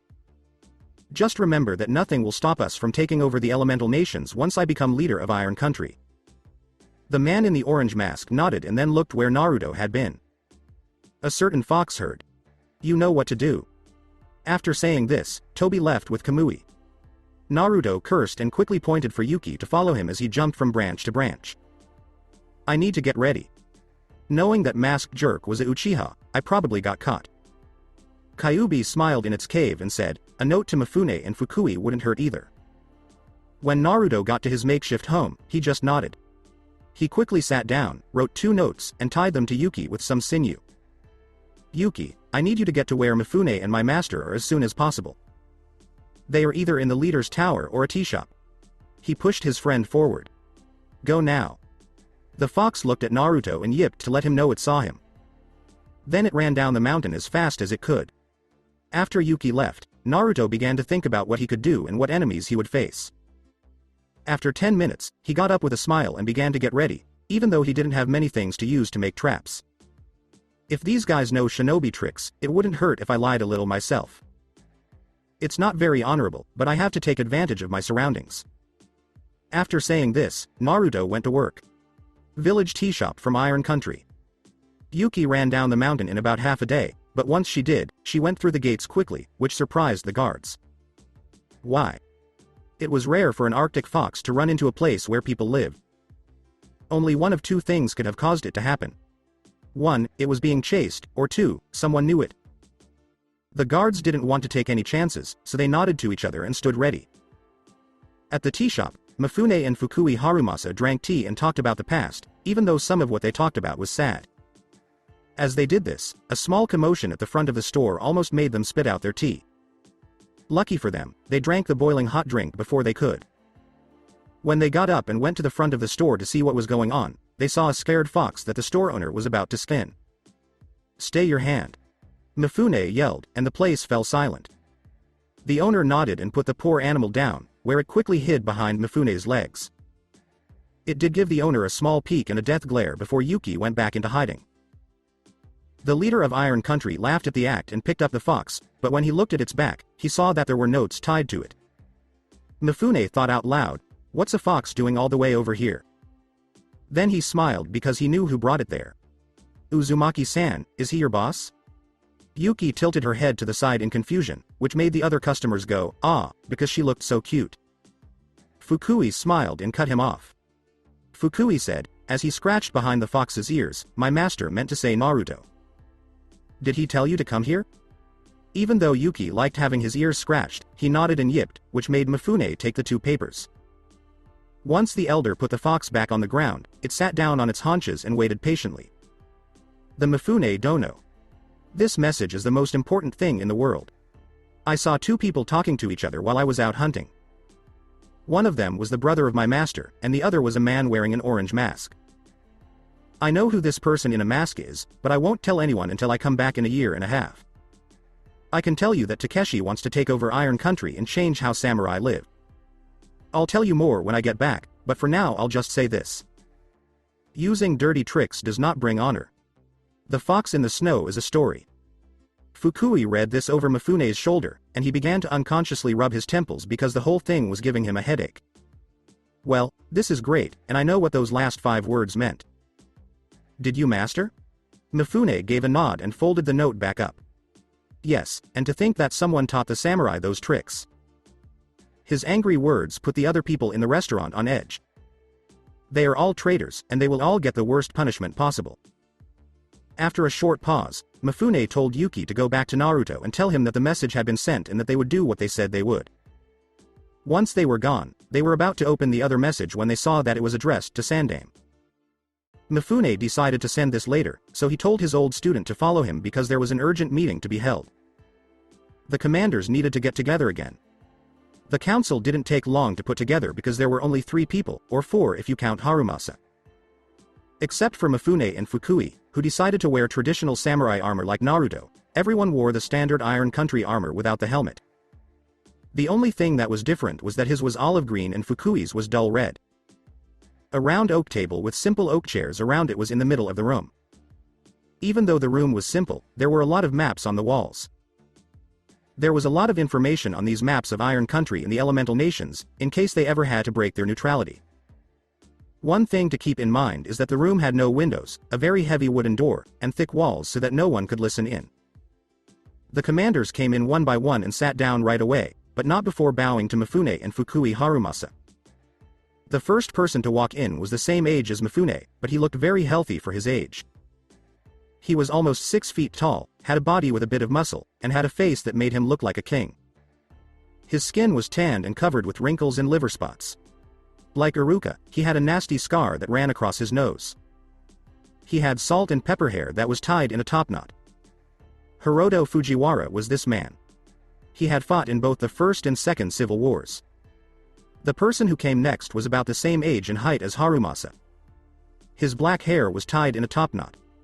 His skin was fair and didn't seem to have any marks on it, but if you looked closely, you could see that wrinkles were starting to show. Like Hiroto, he had a face that made him look like a king or queen. In fact, he looked more like a daimyo than a samurai commander. This man's name was Takuma Akahoshi. He had been in the Second War and fought with Fukui. The youngest person was the last to come in. He was 50 years old and not very tall, but don't be fooled by that. Even though he was short, he was well built. His jawline was clear, and he had scars all over his face. He had coal-black eyes like everyone else in the room, but there was one difference. His eyes seemed to be looking into the soul of someone. Even though he only saw the end of the Second Civil War and had to go on medical leave because he survived an explosion, which is why he had scars on his face, he was a well-respected samurai. His name was Hideki Shumazu, but he was also known as the Shinigami. When everyone was ready, Mifune cleared his throat. Fellow samurai, we've known about the tensions in our snowy mountains since Fukui Harumasa retired, but now those tensions have led to another civil war, Mifune said in a somber voice, pointing to the paper that was being passed around. You just read a message from our newest samurai in training. Would you, my student, be so kind as to read it again? Fukui bowed to his master and thanked him before he told the story of how he met Naruto and how his training had gone up until the mountains. Fukui said, right now, my student is doing the last of his training in the mountains, and I have no doubt that he will help us win, but he made one thing clear. Yes, his darkness is still there, but we've all fought our inner selves in a war, haven't we? The three commanders nodded and smiled grimly, but Hiroto was the one who said he was worried. The sound of his voice was deep and gravelly. The Akuma no Senshi, huh? That's a good name for a boy, but maybe you're giving your student too much credit, Hiroto said in a deep, gravelly voice that showed his worry.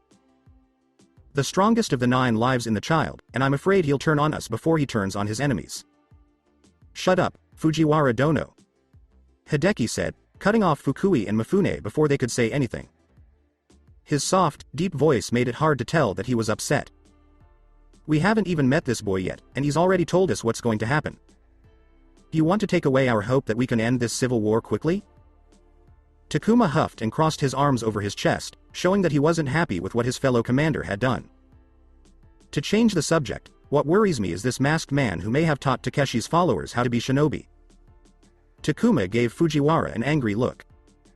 You don't realize, Fujiwara, that the boy grew up in a shinobi village and has trained to fight against their methods. You and Mifune are the only 2 of us who have ever fought a battalion of them. Hiroto grumbled and looked at the ceiling, showing that he knew he had lost. This made Mifune and Fukui laugh.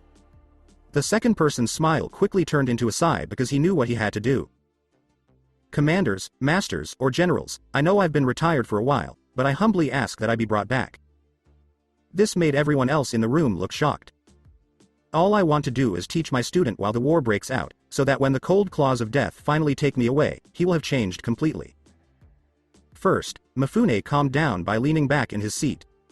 He did this because he knew the decision he was about to make wouldn't be easy.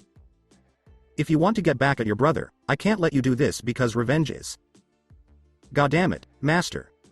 Fukui said and looked at Mifune with cold eyes. I've been studying Bushido since I learned to read, and I kept doing it even after I ran away from my burning home out of fear. Do you know what I regret most about that day, besides not fighting to save my parents and brother? The only sound in the meeting room was the retired samurai taking a deep breath to calm down. My biggest mistake in the Second War was not killing my brother, he said in a cold, determined voice. It caused my wife to die, and for years I had to go through the elemental nations with that painful memory in my head. Mifune looked down at the floor with sadness as he thought about his own past and couldn't help but agree with what his student said. Mifune realized that he might have been a little too quick to judge Fukui. After a moment of silence, the older person stood up, which made everyone else do the same. This wasn't the meeting we were hoping for, but it would be best for us to stay alert because putting together a big group will only let Takeshi know we are onto him. Dismissed. Fukui and Mifune looked at each other as the commanders walked out the door. Their eyes showed the many things they had to do to get where they were today. Fukui gave a short, small smile when the leader of the Iron Country simply nodded. As the teacher and the student went their separate ways, Mifune couldn't help but feel dumb for what he had said. He hoped that what he said wouldn't hurt their relationship. Having Naruto.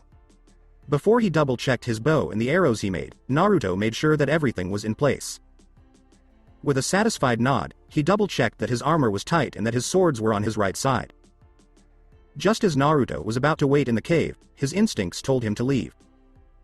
Naruto remembered what his master had taught him and climbed the rocky side of the mountain once he was out of the cave. Yuki hid in the snow for protection and in case he needed to distract anyone.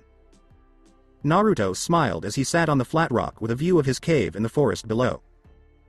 It had taken him almost 30 minutes to get to a place where he could get a good shot off. Not even 5 minutes after that, voices and the crunch of snow could be heard. Naruto took a deep breath and looked for signatures as the sun started to go down behind him. Before Kyuubi could say anything, Naruto smiled and said, "A worthy challenge.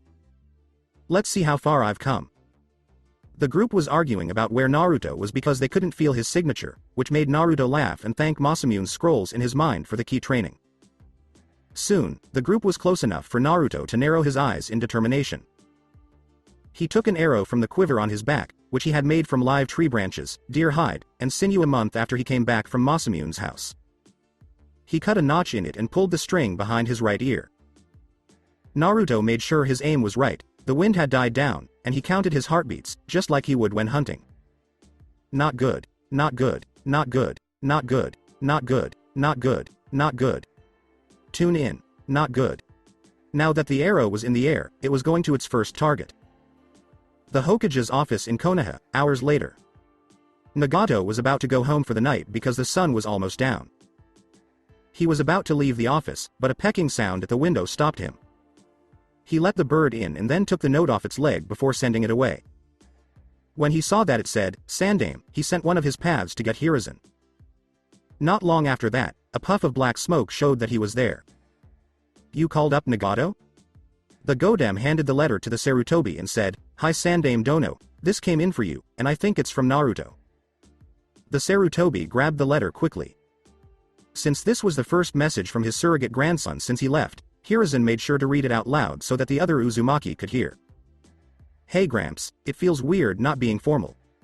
Anyway, I'm sorry I haven't sent you updates, but I've been busy training up on the mountains of Iron Country. I am alone, but have an Arctic fox named Yuki to keep me company. This will probably be the last message you get from me, I'm afraid, as the war drums are starting to sound. Don't worry about me, I'll be fine. But, if I don't? Both people in the office sighed and cried tears of happiness. After they were gone, they smiled at each other. The Sandame said, Wow, Naruto has changed a lot in the past 2.5 years, hasn't he? Nagato nodded in agreement. His name is high, and I hope he survives the war. Yes, Hiruzen said, but then he moved on to more important things. How have the agreements with Suna and Kumo been working out? Nagato smiled and said, I passed. It wasn't hard at all. I just show them my 6 paths and make them afraid of Kami, which speeds up the process a lot. The Sandame laughed at this and then thought about how the academy had changed since Nagato took over. The age to graduate from the academy was still 12, but now the students did D-rank missions and switched sensei. These sensei taught them how to control their chakra up to the point where they could walk on water. They also helped them find their elemental affinity and taught them a few element-based ninjutsu as well as other important ones. Some sensei were good at taijutsu, while others were good at kenjutsu. Jiraiya even started a fuinjutsu program for those who were interested. People who have certain skills, like being a good medic, would be put in an apprenticeship program after they graduated. What's the reason? Nagato knew that Tobi was a strong enemy, so he wanted to make sure his village was ready. The two Kage talked all night about how to improve the village, the past, and anything else that was interesting. Even though they talked, they were both thinking about the same person. Naruto Uzumaki, the Akuma no Senshi. Hours before Naruto. Now that the arrow was in the air, it was going to its first target. Naruto didn't hesitate to get another arrow ready, though, because he knew they could knock them out of the air. Good thing the first one hit the target. The person to the right of the group's leader stiffened up and dropped to the ground like a plank of wood. Why did someone die? A bow in the middle of the eyes. The group scattered into the small forest behind them when they saw one of their own die so suddenly. They thought the cover would be enough, but they had no idea that it was the worst thing they could have done. Naruto shot his arrow in the direction most of them went, to the right, into the woods, where he had set up a simple tree branch trap with some sinew. Even though it was a small target, Naruto's arrow cut the sinew, sending a branch toward 2 of the members. One was able to jump in time, but the other was thrown into the air. Naruto snipped another arrow quickly and fired when he saw his chance. The shot was on target and went through the man's Adam's apple. Naruto's luck ran out there, which was a shame. There was a shout of "Great Fireball," and then there was heat. Naruto took his Bakken out of its sheath and held it in front of him. He then added ki to it and stood in a horse stance. When the fireball hit the improved Bakken, the elemental attack broke into 2 pieces. Even though they were surprised by this, the 5 men kept coming in to stop Naruto. As the 2 pieces of the fireball hit the side of the mountain, Naruto heard the sound of ice and snow that had frozen solid. This made him get ready. Soon, he was going to be hit by an avalanche. Naruto jumped just as the avalanche was about to hit him. He did this by adding ki to his feet. The 5 attackers' eyes widened and they tried to run down the mountain to get away from it, but the snow was so heavy that it crushed them. For our samurai, the snow was just one big wave that he surfed on to get to his cave. Kyuubi suddenly said, I give it a 10. This made Naruto grin. Thanks a lot, Fluffy. As the Biju complained about his name, Naruto had to block a punch to his stomach that was coming his way. Naruto used this to jump over his attacker and kick him in the back of the head. Naruto took advantage of the mistake by turning around, adding ki to his right hand, and jabbing like Kakashi's lightning blade. Naruto's hand didn't hit what it was supposed to, but he did cut off the attacker's right arm, which was bleeding heavily from the stump. How? He stuttered as the man held up his arm. If you know how far your ki and your blade can go, you can use almost anything as a weapon, Naruto said with a battle-hardened tone and an emotionless grin on his face. Naruto ducked when he felt someone behind him and let the man's friend stab him in the heart. "I'll fucking kill you," the attacker said, furious that this boy had made him do something bad. Naruto sighed as he tried to avoid the blows, but soon he had had enough. He got into the man's guard, grabbed the blade-holding wrist, and broke the blade. After taking the sword, he quickly stabbed the man in the heart and left the blade inside the body as it fell. Naruto looked around him and said, "There's only one left. Where is he now?" Just as he said that, Naruto was knocked down by a hard punch to the face. He did a backflip to get back on his feet. After breaking his neck, he looked at his attacker and noticed that he looked a lot tougher than the other guys. "I'm glad you beat my slaves, but you're going to die here today." "But your master says otherwise, right?" Naruto decided to play along. Even though the leader was shocked by how this kid knew, he or she quickly got over it. "Well, I guess you're right, but you know what? I don't care. Kyuubi, I might need help with this." The Biju thought with an evil grin at the end, yeah, I hear you. It's not like I have anything better to do, at least not yet." The leader drew his katana so quickly that Naruto was almost unable to follow it. He was able to stop it with his bakken, which was lucky. The leader smiled when he saw this. "Ah, you're just a trainee samurai, but you're not using your katana." "Why?" Naruto grunted as he tried to push the attacker's sword away. He said, "Honor says I can't use this weapon until my master shows me how. Plus, why would I ruin such a nice blade by giving it to a weak man like you?" The attacker stopped moving out of anger, which made Naruto grin. He decided to use a line from his master as he blocked the sword and hit the man in the face with the end of his bakken. Feelings can make you lose focus on the fight and any dangers around you. As a follow-up attack, Naruto went around behind the leader, added ki to his bakken, and cut. The man gasped in pain as blood sprayed out of a huge cut that had opened up. A thing that also brought the man back to himself. Just as Naruto was about to end it, he was hit by a gust of wind from somewhere he didn't know about, which sent him flying into a nearby forest.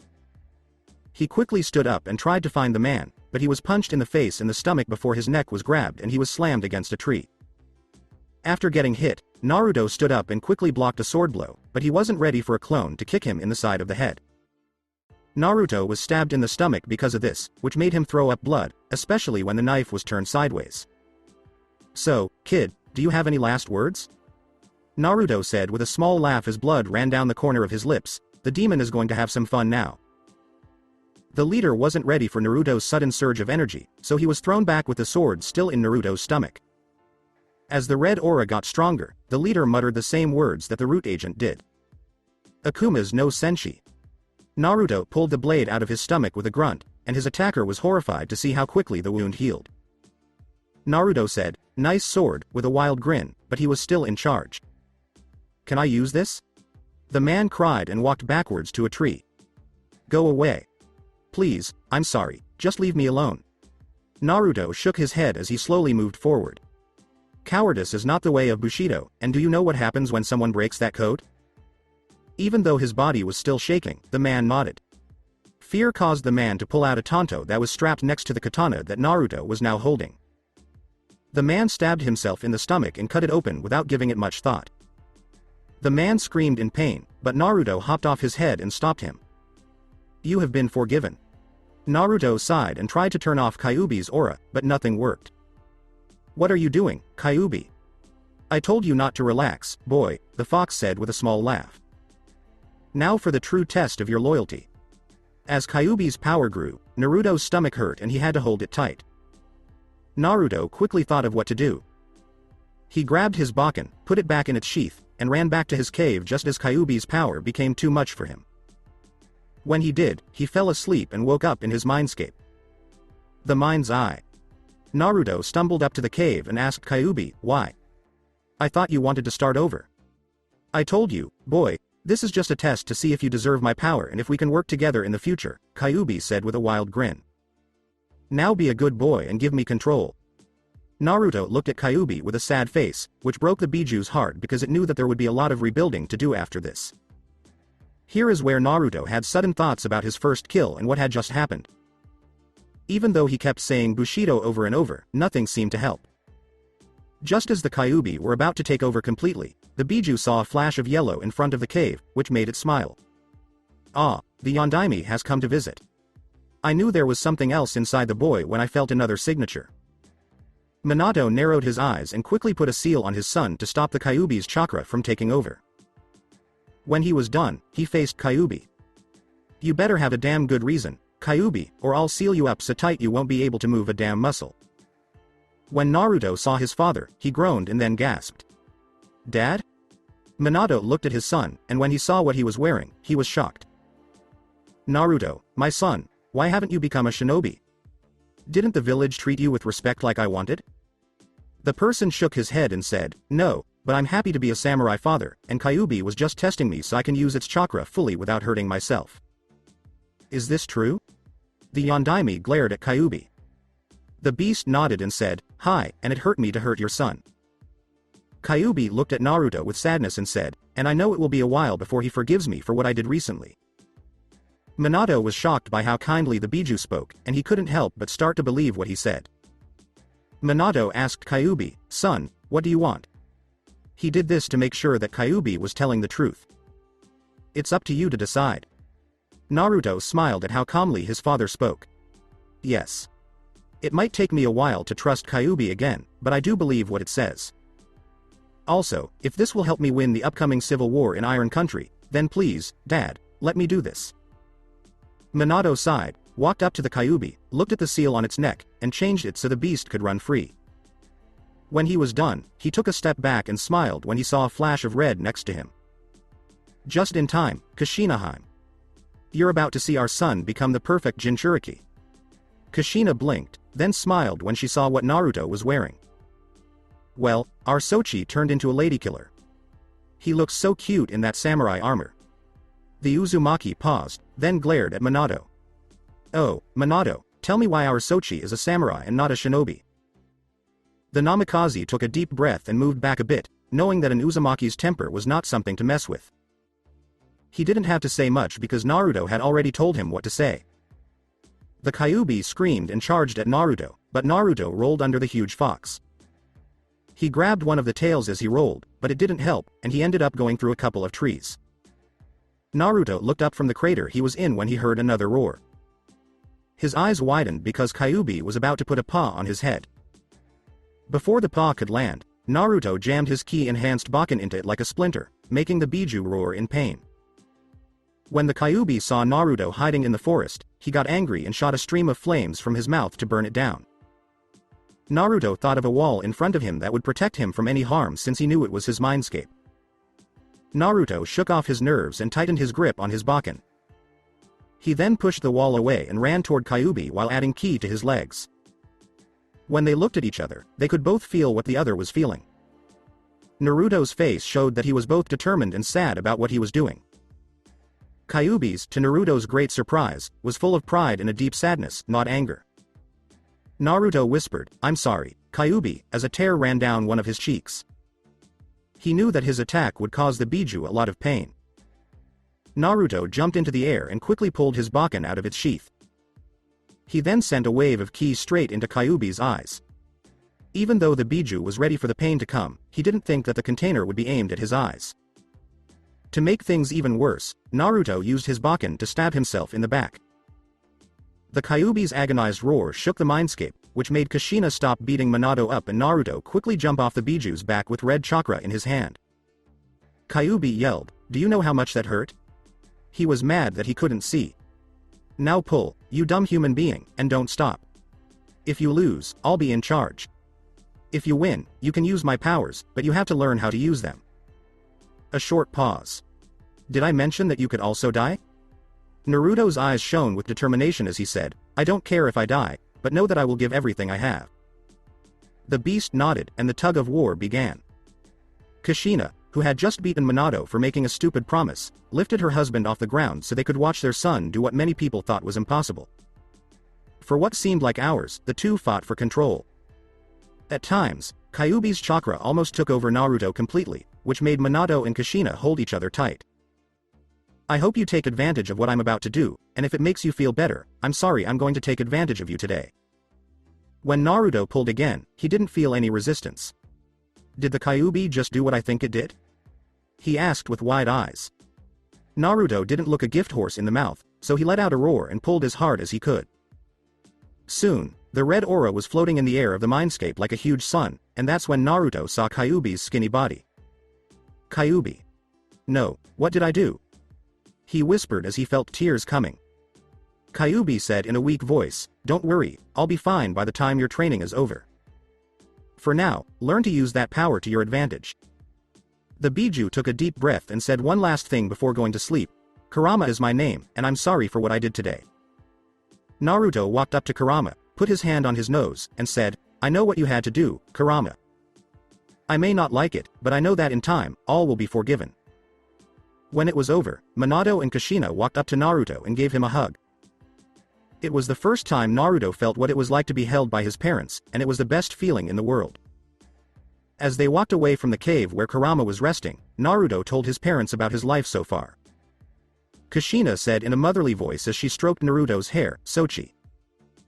Even though we have to leave soon because we're out of chakra, we want you to know that we'll always be proud of you no matter what you do. Hi, if you want to take your master's last name, that's fine with us, Minato said. Naruto's eyes widened because he had never said that. You may not have said it directly, but it was clear, Minato said with a smile. Come on, son. It's time for you to wake up, and it's time for us to leave this world. Naruto cried happy tears as he gave his parents a final hug. Thank you, Ka-san and Tu-san, for everything. Before they left, they both kissed Naruto on the head and said the same thing. Show the world what the Akuma no Senshi can do, and goodbye, Sochi. Naruto woke up with a gasp and sputtered when he felt something wet on his face. When he looked to his right, he saw Yuki licking him out of concern, which made him smile. When Yuki saw that Naruto was okay, she yipped and jumped into his lap, which made Naruto laugh and pick her up. Yes, Yuki, I'm fine in every way. In fact, I feel like a piece of me is done, like a hole has been filled. In Takeshi's hiding place, he felt the Kyuubi's dangerous chakra and shook with fear. Could I have woken up the dragon that was sleeping? If I did, God help us. After a year and a half, Naruto is now 12 years old. Naruto's last part of training was the hardest and most taxing because he was trying to learn how to control Kurama's chakra. The training was hard, but it paid off because Naruto trained his body and mind to exhaustion every day with his demon cloak on. As a result, Naruto's body had changed a lot. He was now 5 feet tall, had a well-built frame that wasn't too muscular, but was a perfect balance for his style of fighting. Naruto's jawline and facial features were just like his father's, and the whisker marks on his cheeks darkened a little, which made them stand out. His hair, when not in a topknot like it is now, looked exactly like Minato's, but there was one difference. Thanks to gaining control of Kurama's chakra, Naruto now had red streaks in his hair. Yuki was happy to help him get ready to go down the mountain. Instead of Harumasa's armor, Naruto was wearing a crude set of leather armor that he had made from the many hides he had collected over the years. So, Kit, are you ready to get off this mountain and finally become a real samurai? Naruto nodded and smiled. This was another thing they worked on while training.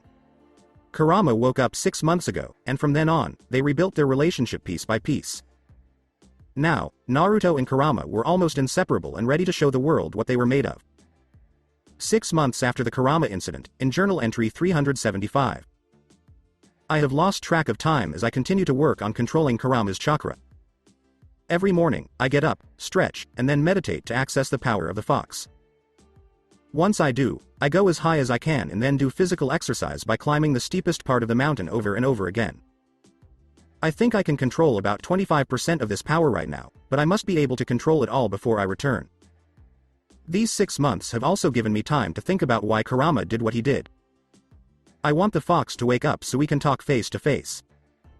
I think it is time I forgive him for what he did. Maybe he will help me control the power that used to be his. Iron Country. The office of Mifune, hours later. Mifune, Fukui Harumasa, and the commanders were all in the office waiting for their samurai in training to come down the mountain. It usually took a day for civilians to get down the mountain, but everyone knew Naruto wouldn't do that. Then, as if answering their prayers, they heard a knock at the door.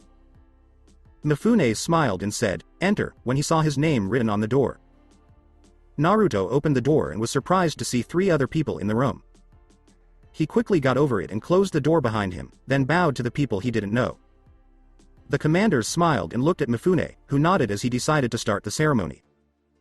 When the leader went up to Naruto, his eyes grew wide when he saw the katana the Uzumaki was carrying.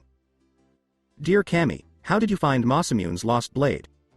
All of the older samurai looked quickly at Naruto, which made the person blush out of embarrassment. That's a story for another time. Right now, I think there are more important things to do. Naruto's master gave a nod to Mifune, who smiled and took his katana out of its sheath. "Bow your head low and get down on your knees, young Uzumaki-san." Naruto did what he was told without being afraid, and then he felt the katana tap his shoulders. "Naruto Uzumaki, I have the power to make you a samurai under my command and the command of your master." Naruto stayed on his knees and thanked Mifune before he was told to stand up. He looked into the leader of the Iron Country's stern, proud eyes. Mifune's tone was professional, but stern. "Before you offer your services further, you must take a blood oath," Mifune said as he pulled his blade out of its sheath a little. "Now, cut your hand on my blade and hold it up for everyone to see." Naruto did what he was told, and he didn't even flinch when the blade cut his right hand. He held the blade in the air and said, "I am worth it. I, Naruto Uzumaki, swear to follow the way of the samurai and to do what my general or master tells me to do. I will use my mind, body, and soul to protect Iron Country. If I died because of this, it would be a great honor. I swear on my life." Mifune nodded and sheathed his katana before beckoning Fukui forward. With a smile, he walked in front of Naruto, took the baken from his sash, and replaced it with a simple wakizashi. Master and student looked each other in the eyes, both filled with pride and a strong sense of loyalty. Fukui patted Naruto on the shoulder and said, "By the power given to me as a master, I congratulate Naruto Uzumaki on passing his training with flying colors. Your warrior's path has just ended, but now a new one begins. Make everyone in Iron Country happy." Naruto smiled and nodded, and he was then brought back in front of Mifune. He said with a laugh, "We can't let a new samurai go out in that shoddy armor," and then he pointed behind his desk and said, "Come on, fellow samurai, try on your new armor." Naruto nodded and looked at the armor, which was an exact copy of the one his master gave him many years ago. Instead of red, it was olive green like Mifune's, which made Naruto smile. "Well, Kit, you did it. How does that feel?" "It makes me feel like a weight has been taken off my shoulders." Just as Naruto finished putting on his last piece of armor and was about to turn to talk to the elders, the whole tower exploded in a huge fireball. This shocked the whole village, since everyone knew what was going on today. However, one question stood out as the biggest of all. Did the people inside make it out alive, or did they die in the fire? There were a few clouds in the sky, but otherwise it was a bright and sunny afternoon in Konoha. During this time, Sai and the other members of the Konoha 12 were taking a break from their morning training to enjoy lunch at Akamichi's barbecue. The latest iteration of the Ino Shika Cho was given to Asuma. For his efforts, Itachi was rewarded with Sasuke, Sakura, and Kiba. Aside from Sai, Kurenai also received Shino and Hinata. Guy, the father of Neji, Tenten, and Lee, came in last. Except for Guys, all of the other teams had a heavy hitter, a tracker, and a medic. 3 members of this group enrolled in the medical school. Tsunade trained Ino, Sakura, and Hinata because Nagato insisted on having a medic on hand at all times. The greater the number of medical personnel during times of conflict, the higher the likelihood that Shinobi would survive to fight for their cause. Tsunade dubbed them all prodigies in medicine due to their extraordinary aptitude and rapid learning, though some were more gifted in specific areas than others. Ino's familiarity with various plant species allowed her to create both medicinal remedies and poisons that could be used against the enemy. With her nearly perfect mastery of the chakra system, Sakura was being compared to a future Tsunade. In fact, she had already begun developing innovative approaches to replace antiquated ones. Hinata, on the other hand, was an asset because she combined the best qualities of Ino and Sakura. Her area of expertise was in the development of medicinal bombs for the treatment of the occasional cuts, bruises, and other such injuries. She was also making tonics that cured minor ailments like nausea and restored one's chakra. They were not complacent with their other shinobi skills because of their medical training. The Konoha 12, decked out in their Shippuden garb, made for an impressive sight. Instead of letting the silence continue while Sakura worked on her medical projects, Sasuke decided to speak up. As Sakura took notes on various projects in her notebook, Sasuke said, "Thanks to Naruto, my clan was spared. This causes me to ponder his current whereabouts." Tenten laughed as she recalled the time she helped her dad out in the store. A harsh reality, but one that piqued Tenten's interest in the distinctions between samurai and shinobi. So, when she wasn't working out or managing the store, she would go to the library and read until she was exhausted. Now? As a result, she had a much greater appreciation for the samurai's abilities and a near-complete understanding of both job titles. Tenten, unaware of what Naruto was about to go through, thought, "I bet he's enjoying the easy life." After Naruto finished his training, he was probably sworn in. A doubtful expression crossed Shikamaru's face as he said, "I doubt Naruto's life is easy, Tenten. Samurai are so troublesome." The sluggishness of the Nara was a source of humor for Ino and a few others. They had been friends for years, but this was something they just couldn't get past. Sai attempted to change the subject by saying, "Troublesome is right, Nara-san, but so was the updated academy." She said with a smirk at first, "Yeah, Mr. Root over here calls the academy he was barely in troublesome," but her expression quickly changed as she recalled what Sai had told her and the Konoha 12 about his time in Root. "But, what you went through was much worse, in my opinion." With a grin on his face, Sai said, "No need to apologize, Hinata, it is in the past." Sakura put her notebook away in her bag, which hung off the back of the chair, and scratched her head thoughtfully as she studied Tenten. "Tenten, you know a lot about samurai history. Tell me, what do you think Naruto's final phase of training entailed?"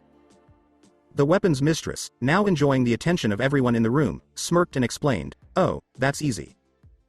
It's probably what his master did when he was young. This was not only to train the mind, but the body. Not to mention the constant self-training in the high altitude where breathing is difficult." Except for Tenten, everyone's eyes widened. But Lee chose to announce his presence with a single word. "Youth." In a somber tone, Neji said, "Fate deemed it that Naruto would become a samurai." After giving her cousin a stern look, Hinata smacked him upside the head. A round of laughter ensued, but it was cut short when the food arrived.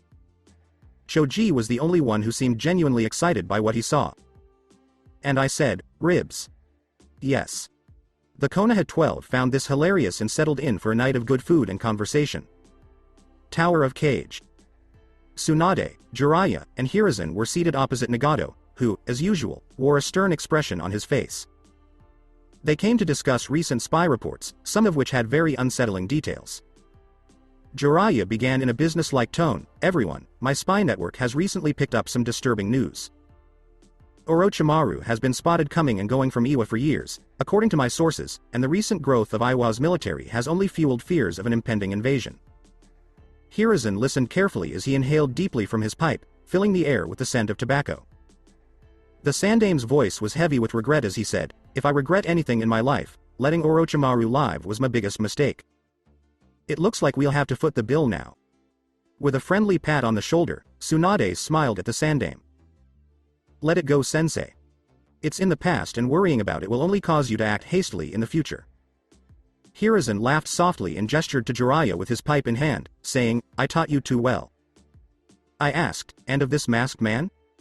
The news that Jiraiya's spies who had replaced Nagato had been killed was met with dismay. To paraphrase, "Though, I got enough information to see that this man has been with Orochimaru on occasion." With an inward sigh, Nagato thought, "It seems I will need to reveal information I hope to keep secret." He then cleared his throat to draw everyone's attention to himself.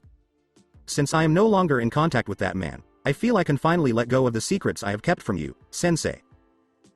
The office was filled with tense anticipation and foreboding as all eyes turned to the Godem. Nagato sighed and swiveled in his chair to face the village below. Initially, he was amused to see the kids playing around, but his mood quickly turned serious.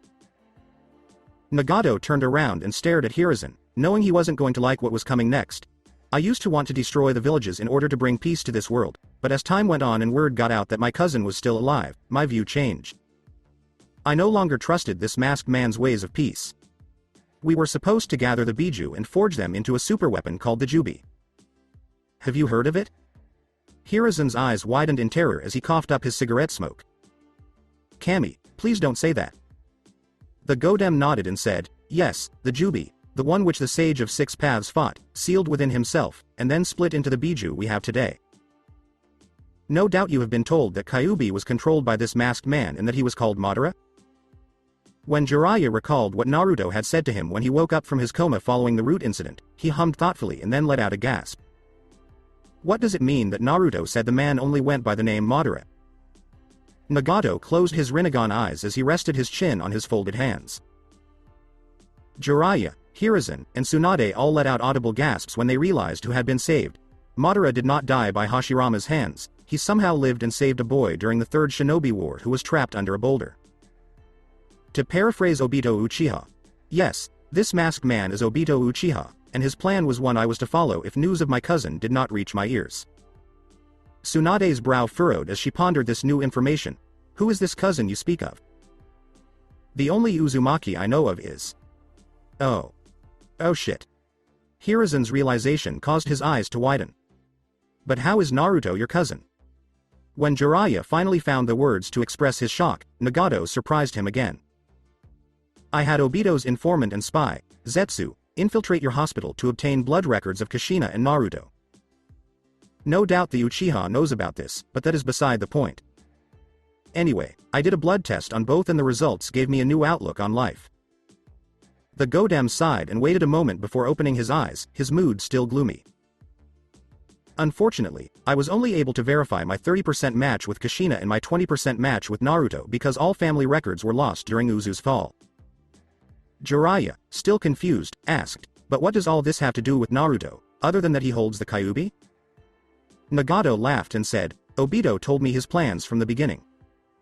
A foolish thing to do, to be honest. Anyway, he has been in and out of Iron Country for many years, and he is undoubtedly the one who helped beat the war drums which Naruto is now fighting. The three Kages all said the right thing to calm everyone down. Fuck. After giving a curt nod, the Godam sat back in his chair, eyes closed once more. I hope my cousin makes it out of Iron Country alive. It would be great to finally meet him face to face. I will send reports to Suna and Kumo notifying them to keep vigilant for any invasion. Steel Continent. The tower housing the samurai ceremony exploded in a massive fireball, terrifying the assembled samurai and civilians. The loss of their leaders and the newest recruits to their army was their greatest concern. They were about to rush up and start digging through the smoking wreckage when they saw an orange flash in the adjacent courtyard. Naruto was seen to have Mifune, Fukui, Hiroto, Takuma, and Hideki in his chakram when the light faded. Sighing in relief, Naruto placed the elders on the ground and turned off his Kyuubi cloak, thinking, that was too close. Naruto and the others were able to feel two men flee the scene of the crime, but Yuki had already gone after them. Naruto reassured Mifune Dono, the general, saying, don't worry, Mifune Dono.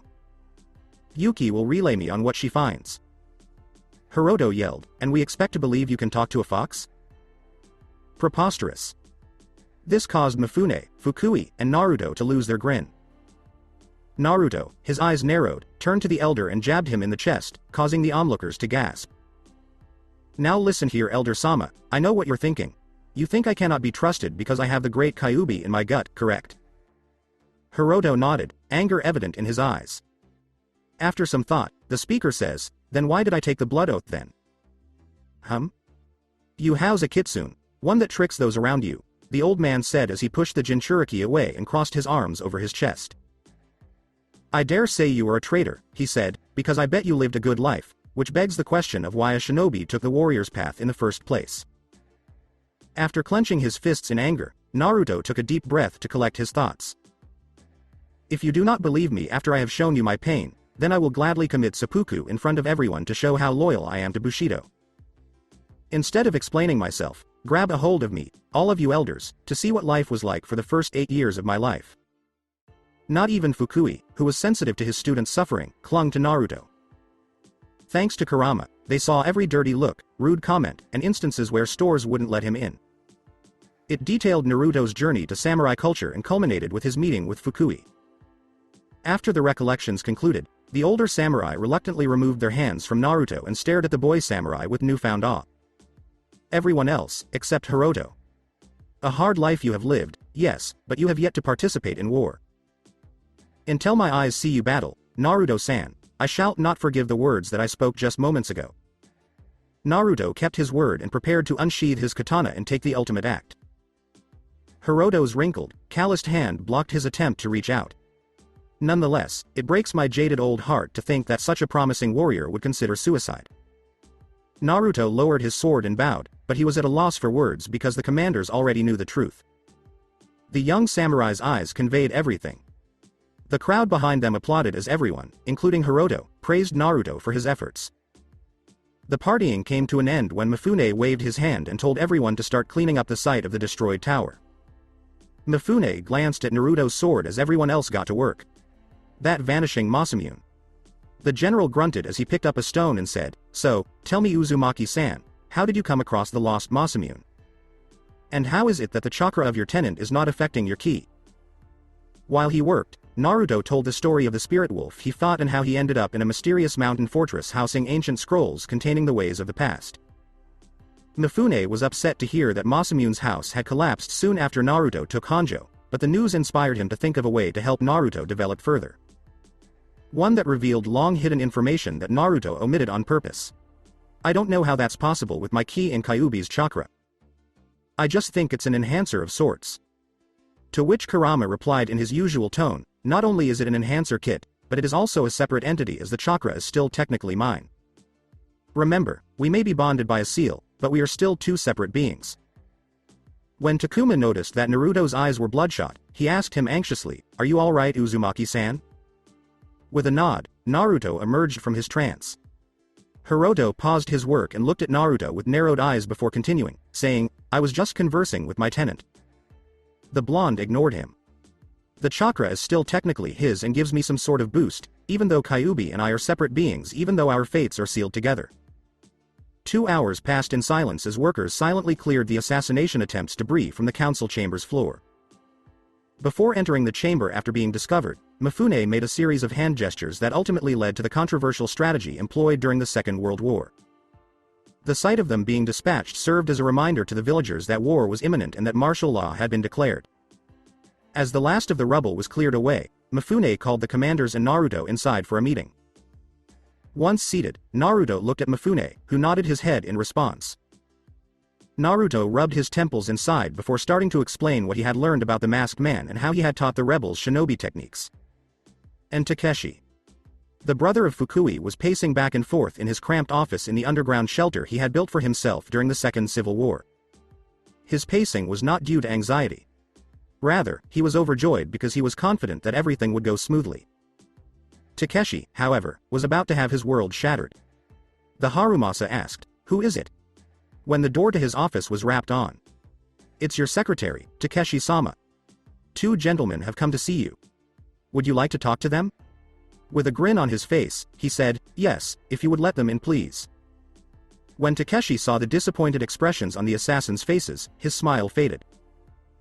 After the first man said the word the Harumasa despised, he said, "Takeshi-sama, I'm sorry to report that the boy is far stronger than we first thought. The operation was a failure, but he managed to save the commanders, his master, and Mifune's sir." Takeshi gritted his teeth and balled his fists in frustration, saying, "Damn it, now we have to go to Plan B." However, after taking a deep breath, he felt back to normal. Whatever the case may be, this strategy was always more likely to succeed, and with samurai unaware of shinobi skills, this war is ours for the taking. The first assassin's voice breaking the brothers' internal rant with, "Orders, Takeshi-sama?" Takeshi smiled and gestured toward the door as he said, "I would kill you for failing your mission, but I have a bigger job for you and your regiment to complete. Join me if you will." The killers let out a collective sigh of relief and hurried to catch up to their leader lest they upset him again. Takeshi opened the main door after they had descended a few flights of stairs, and the frigid air blasted them in the face. Snow clung to their clothes but quickly melted. Yuki started searching for food close by as they were talking so she could overhear what they were saying. After hearing a squeal from below the surface, Yuki dug around until he found a snow hare. With a grin on her face, she tucked it between her jowls and headed toward the 3 people waiting outside. Takeshi tapped his chin thoughtfully before pointing at the killers and saying, "With your stunt, the main village will be under lockdown until this war ends. The surrounding ones, however, will not be as lucky. I want your assassin regiment to go to the villages we discussed many months ago, scout the area, and then carry out your operation. Notify me when this is completed so we may move troops to the area. Both killers bowed to their respective leaders before making a break for it back to their respective bases. Takeshi left the city behind and began walking back to the tower as he reflected on his accomplishments since the end of the Second War. He, like the Shinobi, had specialized units for various tasks, some of whom belonged to their own regiment, like the killers. There are many different kinds of soldiers, including heavy strikers, medics, interrogation specialists, spies, assassins, censors, long-range strikers, medium-range strikers, and so on. Of course, this was all possible because of Toba's help. Takeshi laughed at the prospect of conquering all of Iron Country and then relocating his operation to the elemental nations, despite the fact that Mifune and the others were still alive. But his thoughts were interrupted when he caught sight of an Arctic fox off in the distance, one with a dead snow hare in its mouth. The fox sat back on its haunches, dropped the hare, and cocked its head at Takeshi as if seeking praise for the successful hunt. Nothing was given to it. Angry, Takeshi yelled, "Fuck off!" as he kicked snow in the Arctic fox's face. The fox gave a startled yip, picked up its prey, and bolted. It was strange to see the animal approach Takeshi without fear, but he didn't give it any thought before retreating indoors. But Yuki was happy as can be because she had a lot to report to her master. Council chambers in Naruto. Argument. Since Naruto revealed what the masked man, Tobi, had done, the council room has been a cacophony of one word. Hiroto and Mifune, having faced off against Shinobi before, were the most unnerved by their enemy's use of Shinobi tactics. Given that he had no idea how to fight a Shinobi and had heard tales of their trickery, Takuma began to wonder if this civil war would be a loss for them. Hideki was the most upbeat member of the group. He was determined to show the traitors what happened when they disobeyed Bushido, as his nickname suggested. Fukui and Naruto, with their prior encounters with Shinobi, were the most composed of the group. Naruto, on the other hand, was raised in a Shinobi village and educated to fight against his own kind. Because of his experience in the elemental nations, Naruto's master had a leg up on the competition because he knew how Shinobi operated. In the midst of their heated debate, Fukui and Naruto were likely formulating strategies to turn the tide of the war in their favor. A knock at the door put an abrupt end to the bickering. Mifune paused for a moment, then said, "You may enter." The samurai followed orders and bowed to his superior upon entering the building. The samurai looked at Mifune quizzically when he said, "General Mifune, an Arctic fox is patiently waiting in the hallway. And I think it wants in." Naruto chimed in, a grin on his face. "Ah, Yuki must be back from her scouting run. Please may I have some Mifune dono?" After the Arctic fox and the hare had entered, Mifune said, "Hi. Let Yuki in so that Naruto can relay her report to us." The samurai were then dismissed. After removing the snow hare from Yuki's mouth, Naruto remarked, "Nice catch, Yuki. So, what's the latest?" Everyone, including Hiroto, laughed at Yuki jumping into Naruto's lap and licking him across the face. After 5 minutes, Yuki finished her report with yips and growls. A secret language that only Naruto could decipher. The commanders and Mifune were able to gauge the news gravity from Naruto's emotional roller coaster. As he scratched Yuki's behind the ears, Naruto gave the fox an order. "Yuki, I would like you to tell all the foxes in Iron Country to act as a spy system for us during the war." Asking, "Can you do that for me?" The fox complied, licked Naruto's face once more, and yipped as she leapt from his arms. After releasing the fox and closing the door, the conversation resumed. With a hint of amusement on his face, Takuma said, "An ingenious plan if I do say so myself, Uzumaki-san. But that raises the interesting problem of how to communicate with foxes." Laughing to himself, Naruto scratched the back of his head and said, "Well, the fuzzball is good for something."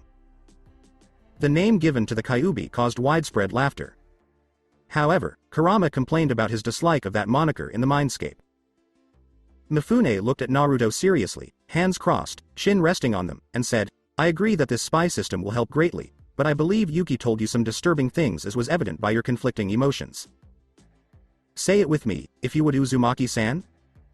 Naruto's ability to rein in his emotions was on display when he said, "Hi, and what Takeshi has planned is eerily similar to the First and Second Wars. Yuki has told me that he intends to send out assassin regiments to the surrounding civilian villages in order to scout the area before launching an operation. Hideki sighed and rubbed his hands over his scars. In the Second War, I was ambushed by unseen targets using what appeared to be tags with scribbled kanji on them, and the next thing I remember is a huge explosion followed by darkness. Naruto's explanation was brief: explosive tags. Worryingly, it appears that at the end of the Second War, they were already preparing for the future by experimenting with shinobi techniques. Hiroto sighed, his tone matching Naruto's, and continued, like the Second War, the villages will be targeted for diversion tactics, and like the First War, the villages will be used to surround the main village, the one which we inhabit. Unfortunately, we can't cover all the villages at once because we don't have enough troops. With a frown forming on his normally expressionless face, Mifune agreed and added, and worse off as we do not have the necessary skills to counteract a shinobi. Though one person does. The attention being focused solely on Naruto made the newest samurai a little uneasy. Fukui said to Naruto, "My student, we need your skills more than ever to ensure this war is not lost." He said this with an air of pride in his voice. "There was a reason I made you study the elemental nations. Now put that knowledge to use." Mifune continued, "And I had you read about Iron Country's history. To quote Iron Country's prideful ambassador, 'Please Uzumaki-san, it would do Iron Country a great honor.'" Naruto said nervously, his stomach clearly full of butterflies, "I just became a samurai Mifune Dono, Elder Samas. What makes you think I am experienced enough to produce a program to teach your samurai how to counteract shinobi? To complete such a task would take months, which is time we simply do not have." Mifune stood up and placed a comforting hand on Naruto's shoulder, understanding the young warrior's anguish. Naruto stared into Mifune's grandfatherly, warm eyes and listened intently as he said, "Look at me, my soldier, and listen well. The great Uzumaki-sama once said, 'I am not getting any younger, Uzumaki-san, and soon I will be too feeble to carry out my honorable duties. But you, Naruto, you have the qualities of becoming a better leader than I.'" To this, Naruto smiled shyly and said, "I'm honored Mifune-sama, really, but I'm just a 12-year-old kid who just became a samurai. I've trained, but like Hiroto-sama said, I have yet to be in war." Mifune smiled and patted Naruto on the back, saying, "Such wise words for one so young. To put it another way, young warrior, it is because of this very quality that I am placing this burden on your shoulders." Mifune sat down, and Naruto closed his eyes, thinking hard about what he should do. Kurama said proudly as he sensed his container's woes, "Kit, you have been through some of the toughest situations which you have conquered like a true champion. To quote, you are number 12-year-old Gaki, you are a trained samurai with the mind of a seasoned warrior, you are the Akuma no Senshi. A name which will be renowned for generations to come." With that information in hand, Naruto could finally relax. "We appreciate it very much. Thank you, Kurama. Go to Kit." Everyone in the council room fell silent as they awaited Naruto's response, and after a minute of waiting, they began to worry that he wouldn't accept the offer. The sudden opening of Naruto's eyes, filled with a steely determination, put an end to those worries. An amused smirk appeared on Naruto's face as he said, "Mifune Dono, I need maps of Iron Country, detailed reports on what went on at the end of the Second War, and any shinobi items you have confiscated over the years you have been leader. The world must know the identity of the Akuma no Senshi." Mifune, along with the rest of the group, smiled and agreed. "Naruto Uzumaki, you have the potential to be a fantastic leader." Iwa. Onoki-san's workplace. Tsuchikage sat at his desk, surveying the two people in front of him. Orochimaru was one of them, while the orange-masked man was Tobi. While Onoki could explain the snake's presence, Tobi had no idea. "You better have a good answer as to why you are bringing another party into your plans, Orochimaru," Onoki said passionately before smirking as an idea struck him. "Does the snake shrink from the sight of the Examikage? Pathetic. He calls himself Kami, but we can take him down with our combined strength if we all work together." Tobi cut off the auto leader just as he was about to explode in anger. "You're completely wrong, you old goat." When the Tsuchikage gave him a displeased look, the Uchiha couldn't help but crack a grin. "I, too, would have some difficulty defeating Nagato. Yes, I can defeat him, but the battle would leave me badly wounded. Therefore, I would like to issue an ultimatum in light of recent developments." Despite his displeasure, Onoki listened to the man out of curiosity. To which I reply, "Speak then, and don't leave a damn thing out. In 3 years, I will launch my grand scheme to unite the shinobi world in harmony. It's true that I'll wipe out entire towns in the process, but those people are a cancer that has to be cut out. Toby said in a casual manner. If you accept my challenge to join me in my conquest, I will spare your village. When asked, and how do I know you won't betray us? The Cage remarked, glaring at his opponent. Toby is a good boy, after all. Orochimaru and Onoki's perspiration dripped as a result of this. Toba's always serious demeanor took an unexpectedly playful turn, surprising everyone. To appease the venerable goat, coo, as you put it. Let's begin with Konoha, maybe. I think it's safe to assume that he'll be keeping himself occupied in other ways. Orochimaru looked at Toby and asked unexpectedly. The Uchiha narrowed his gaze at Orochimaru, relieved that the boy's true identity and the civil war he started in Iron Country weren't mentioned. Onoki was curious about the boy's identity, but he decided to save that question for later. Let's pretend I accept your offer. Asked Onoki. In exchange for what, Toby? I'm thinking something like, a good question, but one with a simple answer. His mask kept the twisted grin hidden. If you know any S-level criminals in the country, please refer them to me. When the time comes to round up the necessary prey, they'll do the job admirably. Toby, the Uchiha, was met with a glare from Onoki, who said, I do not like you withholding certain details from me. Tell the truth right now or I'll crush you to dust. Right now, I'm only revealing the details I choose to reveal. Evilly, Toby laughed and stepped toward the cage. Onoki the fence-sitter, which way do you think we should go about this? After giving it some thought, the elder Cage floated over the one who dared threaten him. He spoke angrily as he readied his signature dust release move. I'll admit that your talk of peace is music to my old ears, but I don't take threats or being kept in the dark lightly. This is my response to Toby. Separation from the Stone Age. Toba's Sharingan eyes whirled and coalesced into the eternal Mangekyu before the attack could be launched. Onoki's final words before passing into the night were, Obey. Iron Country. Naruto's dojo. It was late, and everyone in the village had gone to bed except a select few.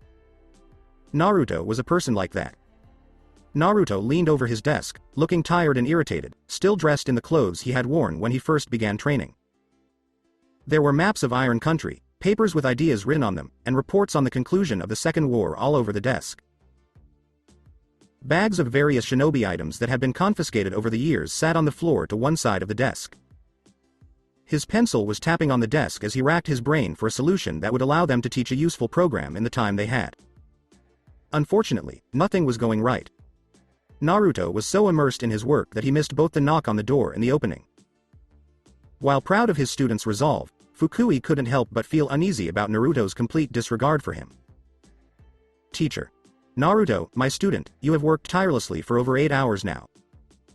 A call from Fukui distracted Naruto from his work. You didn't even see me when I walked in. I thought you would have learned better from me.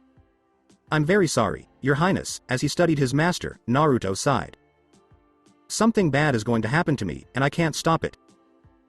It's as if I can see the future and know that hundreds of innocent people will perish, but we can't stop it. Why? When Fukui was finished massaging his student's shoulders, he frowned. I've experienced the same aura many times during World War II. Tragically, war always results in irreversible casualties. War is truly a never-ending cycle, but I have a feeling that after this one, the peace will last for a very long time in Iron Country. You might be right, but I just can't seem to whip up a plan that will work quickly and efficiently. After yawning and wiping the sleep from his eyes, Naruto pounded his fists on the desk, saying, there has to be a way to do this to ensure that more of our samurai stay alive out there. With a wry grin on his face, Fukui paused his massage to indicate the nearby bed. It's been a long day, my student, and you deserve some rest. It'll come to you eventually, I'm sure of it. After some consideration, Naruto agreed, turned off his desk lamp, and went to bed. Fukui quietly left the room at that time to give his pupil some much-needed rest. After a week. Finally, thanks to Naruto's efforts, the samurai had a program to prepare them for an opponent skilled in shinobi techniques. The program was so straightforward that it caused Naruto to smack his own head repeatedly because he was overthinking it. When Naruto decided to teach his students about shinobi, he decided to have a scroll made up with all available readings on the subject instead of giving lectures. These included the various shinobi types, the elements used in their attacks, and the various taijutsu styles. In addition, Indicators of when a shinobi is about to employ a stealthy strategy, such as a clone or substitution, were included. In addition, Naruto would brief the samurai on how to make use of their surroundings to their advantage when facing a shinobi. Along with all this, Naruto was relieved to see a small, detailed map of Iron Country included in the scroll. But Naruto didn't stop at instructing the samurai in the ways of the shinobi. He also began instructing them in the ways of the old ways of the samurai. While waiting for class to begin, Naruto was currently meditating in the expansive training grounds outside the main village. I'll be doing this for weeks, maybe even until the Takeshi initiates contact. Hey. Here I am, a 12-year-old, instructing adults. As the sun peeped over the horizon, Naruto smiled thoughtfully. It's morning, which means I have 4 periods of instruction before I can go to sleep. In his cage, Kurama scoffed, if they think you're incompetent, why not show them my power and some killing intent mixed in? That would be fun, Naruto said with a snort of amusement, but I don't want to become too dependent on your power, no offense. None of them. The first group of students is on their way. The first 2 samurai to arrive at the training ground laughed at Naruto as they stopped. As in, hey, noob. We can't have you as our teacher because you have no background in war at all. In response to what one of them said, Naruto stood up and walked calmly in his direction. In front of the entire class, Naruto brought the samurai face to face, added ki to his right hand, and backhanded him to the ground, dislocating his jaw in the process. The entire group was taken aback. You're right, though I've never been through a war before, I do know what it causes, the senseless slaughter of innocent people. Naruto said stoically as he rubbed the ache out of his right hand. Yes, I may be a kid in your eyes, but Mifune Dono and the elders trusted me with this task because I was the only one to grow up in a shinobi village. Naruto paused to consider the range of feelings, and he couldn't help but laugh. No more disrespecting your classmates or me in my class. That is a direct violation of Bushido. If that doesn't happen, I will definitely let Mifune Dono know about it. In fact, I'd be happy to ask him to arrange a public seppuku viewing in which I personally execute you. Do I convey my meaning clearly? As in, hi, Master Sama. There was a unified vocal performance. Announcing, I am not your master, Naruto raised a hand. Uzumaki-san is fine with me. Please explain to me the nature of a shinobi. Only the man who had just recovered from Naruto's backhand and reset his jaw spoke. Those who do not adhere to Bushido are considered traitors. It's almost right, but not quite. The Uzumaki cracked a smile, but his tone quickly returned to serious. They employ devious methods that could lead you to accidentally kill one of your own team members. Methods that wipe out vast areas of terrain and enemy forces with a single blow. Methods that can be used to ambush, assassinate, and so on and so forth. Asking, Uzumaki-san, are you just going to lecture us? Behind them, a samurai voiced a question. In response, the other person shook his head and said, no, you will pick up a scroll with the necessary materials, all of which you will have to memorize to the T. Since nobody spoke up and everyone seemed to be on Naruto's side, it was safe to assume that they respected him and valued his instruction. To that end, enough about shinobi. Naruto roused the class from their daydreams so he could continue teaching. What stories do you have to tell me about the old days? It was said that they were superior to us in strength despite their lack of ki training. After a short while, a samurai answered. More potent? Perhaps, but I'll show you all of today's lessons in action to convince you otherwise. However, I should forewarn you that the sensation you experience the first time you do this will be unpleasant. However, the ability to evade shinobi sensors is crucial. With a grin on his face, Naruto began to release his ki. It's time to watch. When Naruto's ki disappeared, chaos ensued in the classroom. They couldn't have imagined that such a thing was even possible. Most of the students were practically begging to be taught after hearing the news. The most frequently asked questions were variations on, how did you do that? And, how can you fight without ki? Finally, Naruto got everyone's attention and told the story of how he obtained his Masamune blade and learned the ancient techniques they would be studying. The class was enthralled by the tale, and their interest in learning about their ancestors' battles only grew. Once everyone had settled down, Naruto assumed a meditative posture. The class was prepared, so Naruto nodded his approval. Nowadays, we all use ki to detect a target in our vicinity, but in the past, they learned to observe their surroundings to foresee when a strike would land. He gave the order. Find the hot spot in your stomach and send the energy backwards to reduce your ki. The students made an effort to comply, but quickly realized the task was more challenging than they had anticipated. Naruto laughed to himself because he recognized his own struggles with the technique and theirs. As in, did I mention it took me a week to accomplish this task? The buoyant class atmosphere quickly deflated like a balloon that had been sucked dry. Commanders Mifune, Fukui, and the others looked on approvingly from afar. Master, you made a great choice in your successor. At the end of his statement, Fukui laughed. With a nod, Mifune added, and it was thanks to your training, my student. I guess I had the wrong impression of the boy. Hiroto said with a proud grin on his wrinkled face. He exudes the same magnetic presence that you once did, Mifune Dono. His backhanding of the disruptive student made me think of your treatment of Fukui way back when. It was hilarious when he tried to hide behind his armor. It went without saying that having Naruto around would make for some exciting times. 30 days later. Mifune and the rest of the samurai army had reached their wits' end because they had not received word that Takeshi had attacked the civilian villages. In the midst of the tension, reports from the scouts trickled in, though they lacked the detail provided by the foxes. The animals were used as spies because they were the last thing the enemy would expect to see in a spy. These reports allowed for the creation of a map showing possible locations for enemy outposts during the conflict. Even more so, Naruto's show was a smashing success. The local samurai community quickly came to revere the young soldier as a master, despite Naruto's protests. Older samurai who were present during the Second Ninja War also regarded Naruto as a prodigy and a valuable asset who should be safeguarded. Did Naruto take pride in this? Instead, he shrugged it off and obeyed General Mifune's orders. Despite the lack of records from the period, one such order instructed everyone to learn as much as possible about the tactics of the ancient samurai. With no hesitation, Naruto held extra classes to remember what he read in Masamune's scrolls. He quickly discovered that he enjoyed teaching others despite being much younger than the students.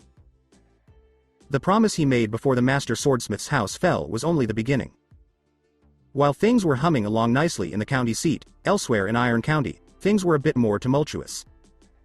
Even though it took longer than expected, the village had been scouted. One of the assassin group's leaders, who had spoken with Takeshi and directed the bombing of Mifune's tower, smiled as he surveyed the village below from high above. A soldier came up to him shortly after and knelt down, head bowed. The operation can now begin, Jiro. Like the others, Jiro was dressed like a member of the Konoha Anbu, but everything from his boots to his mask was black. They wore two pouches, one containing poison senbon and the other containing kunai, on their hips, behind their bodies.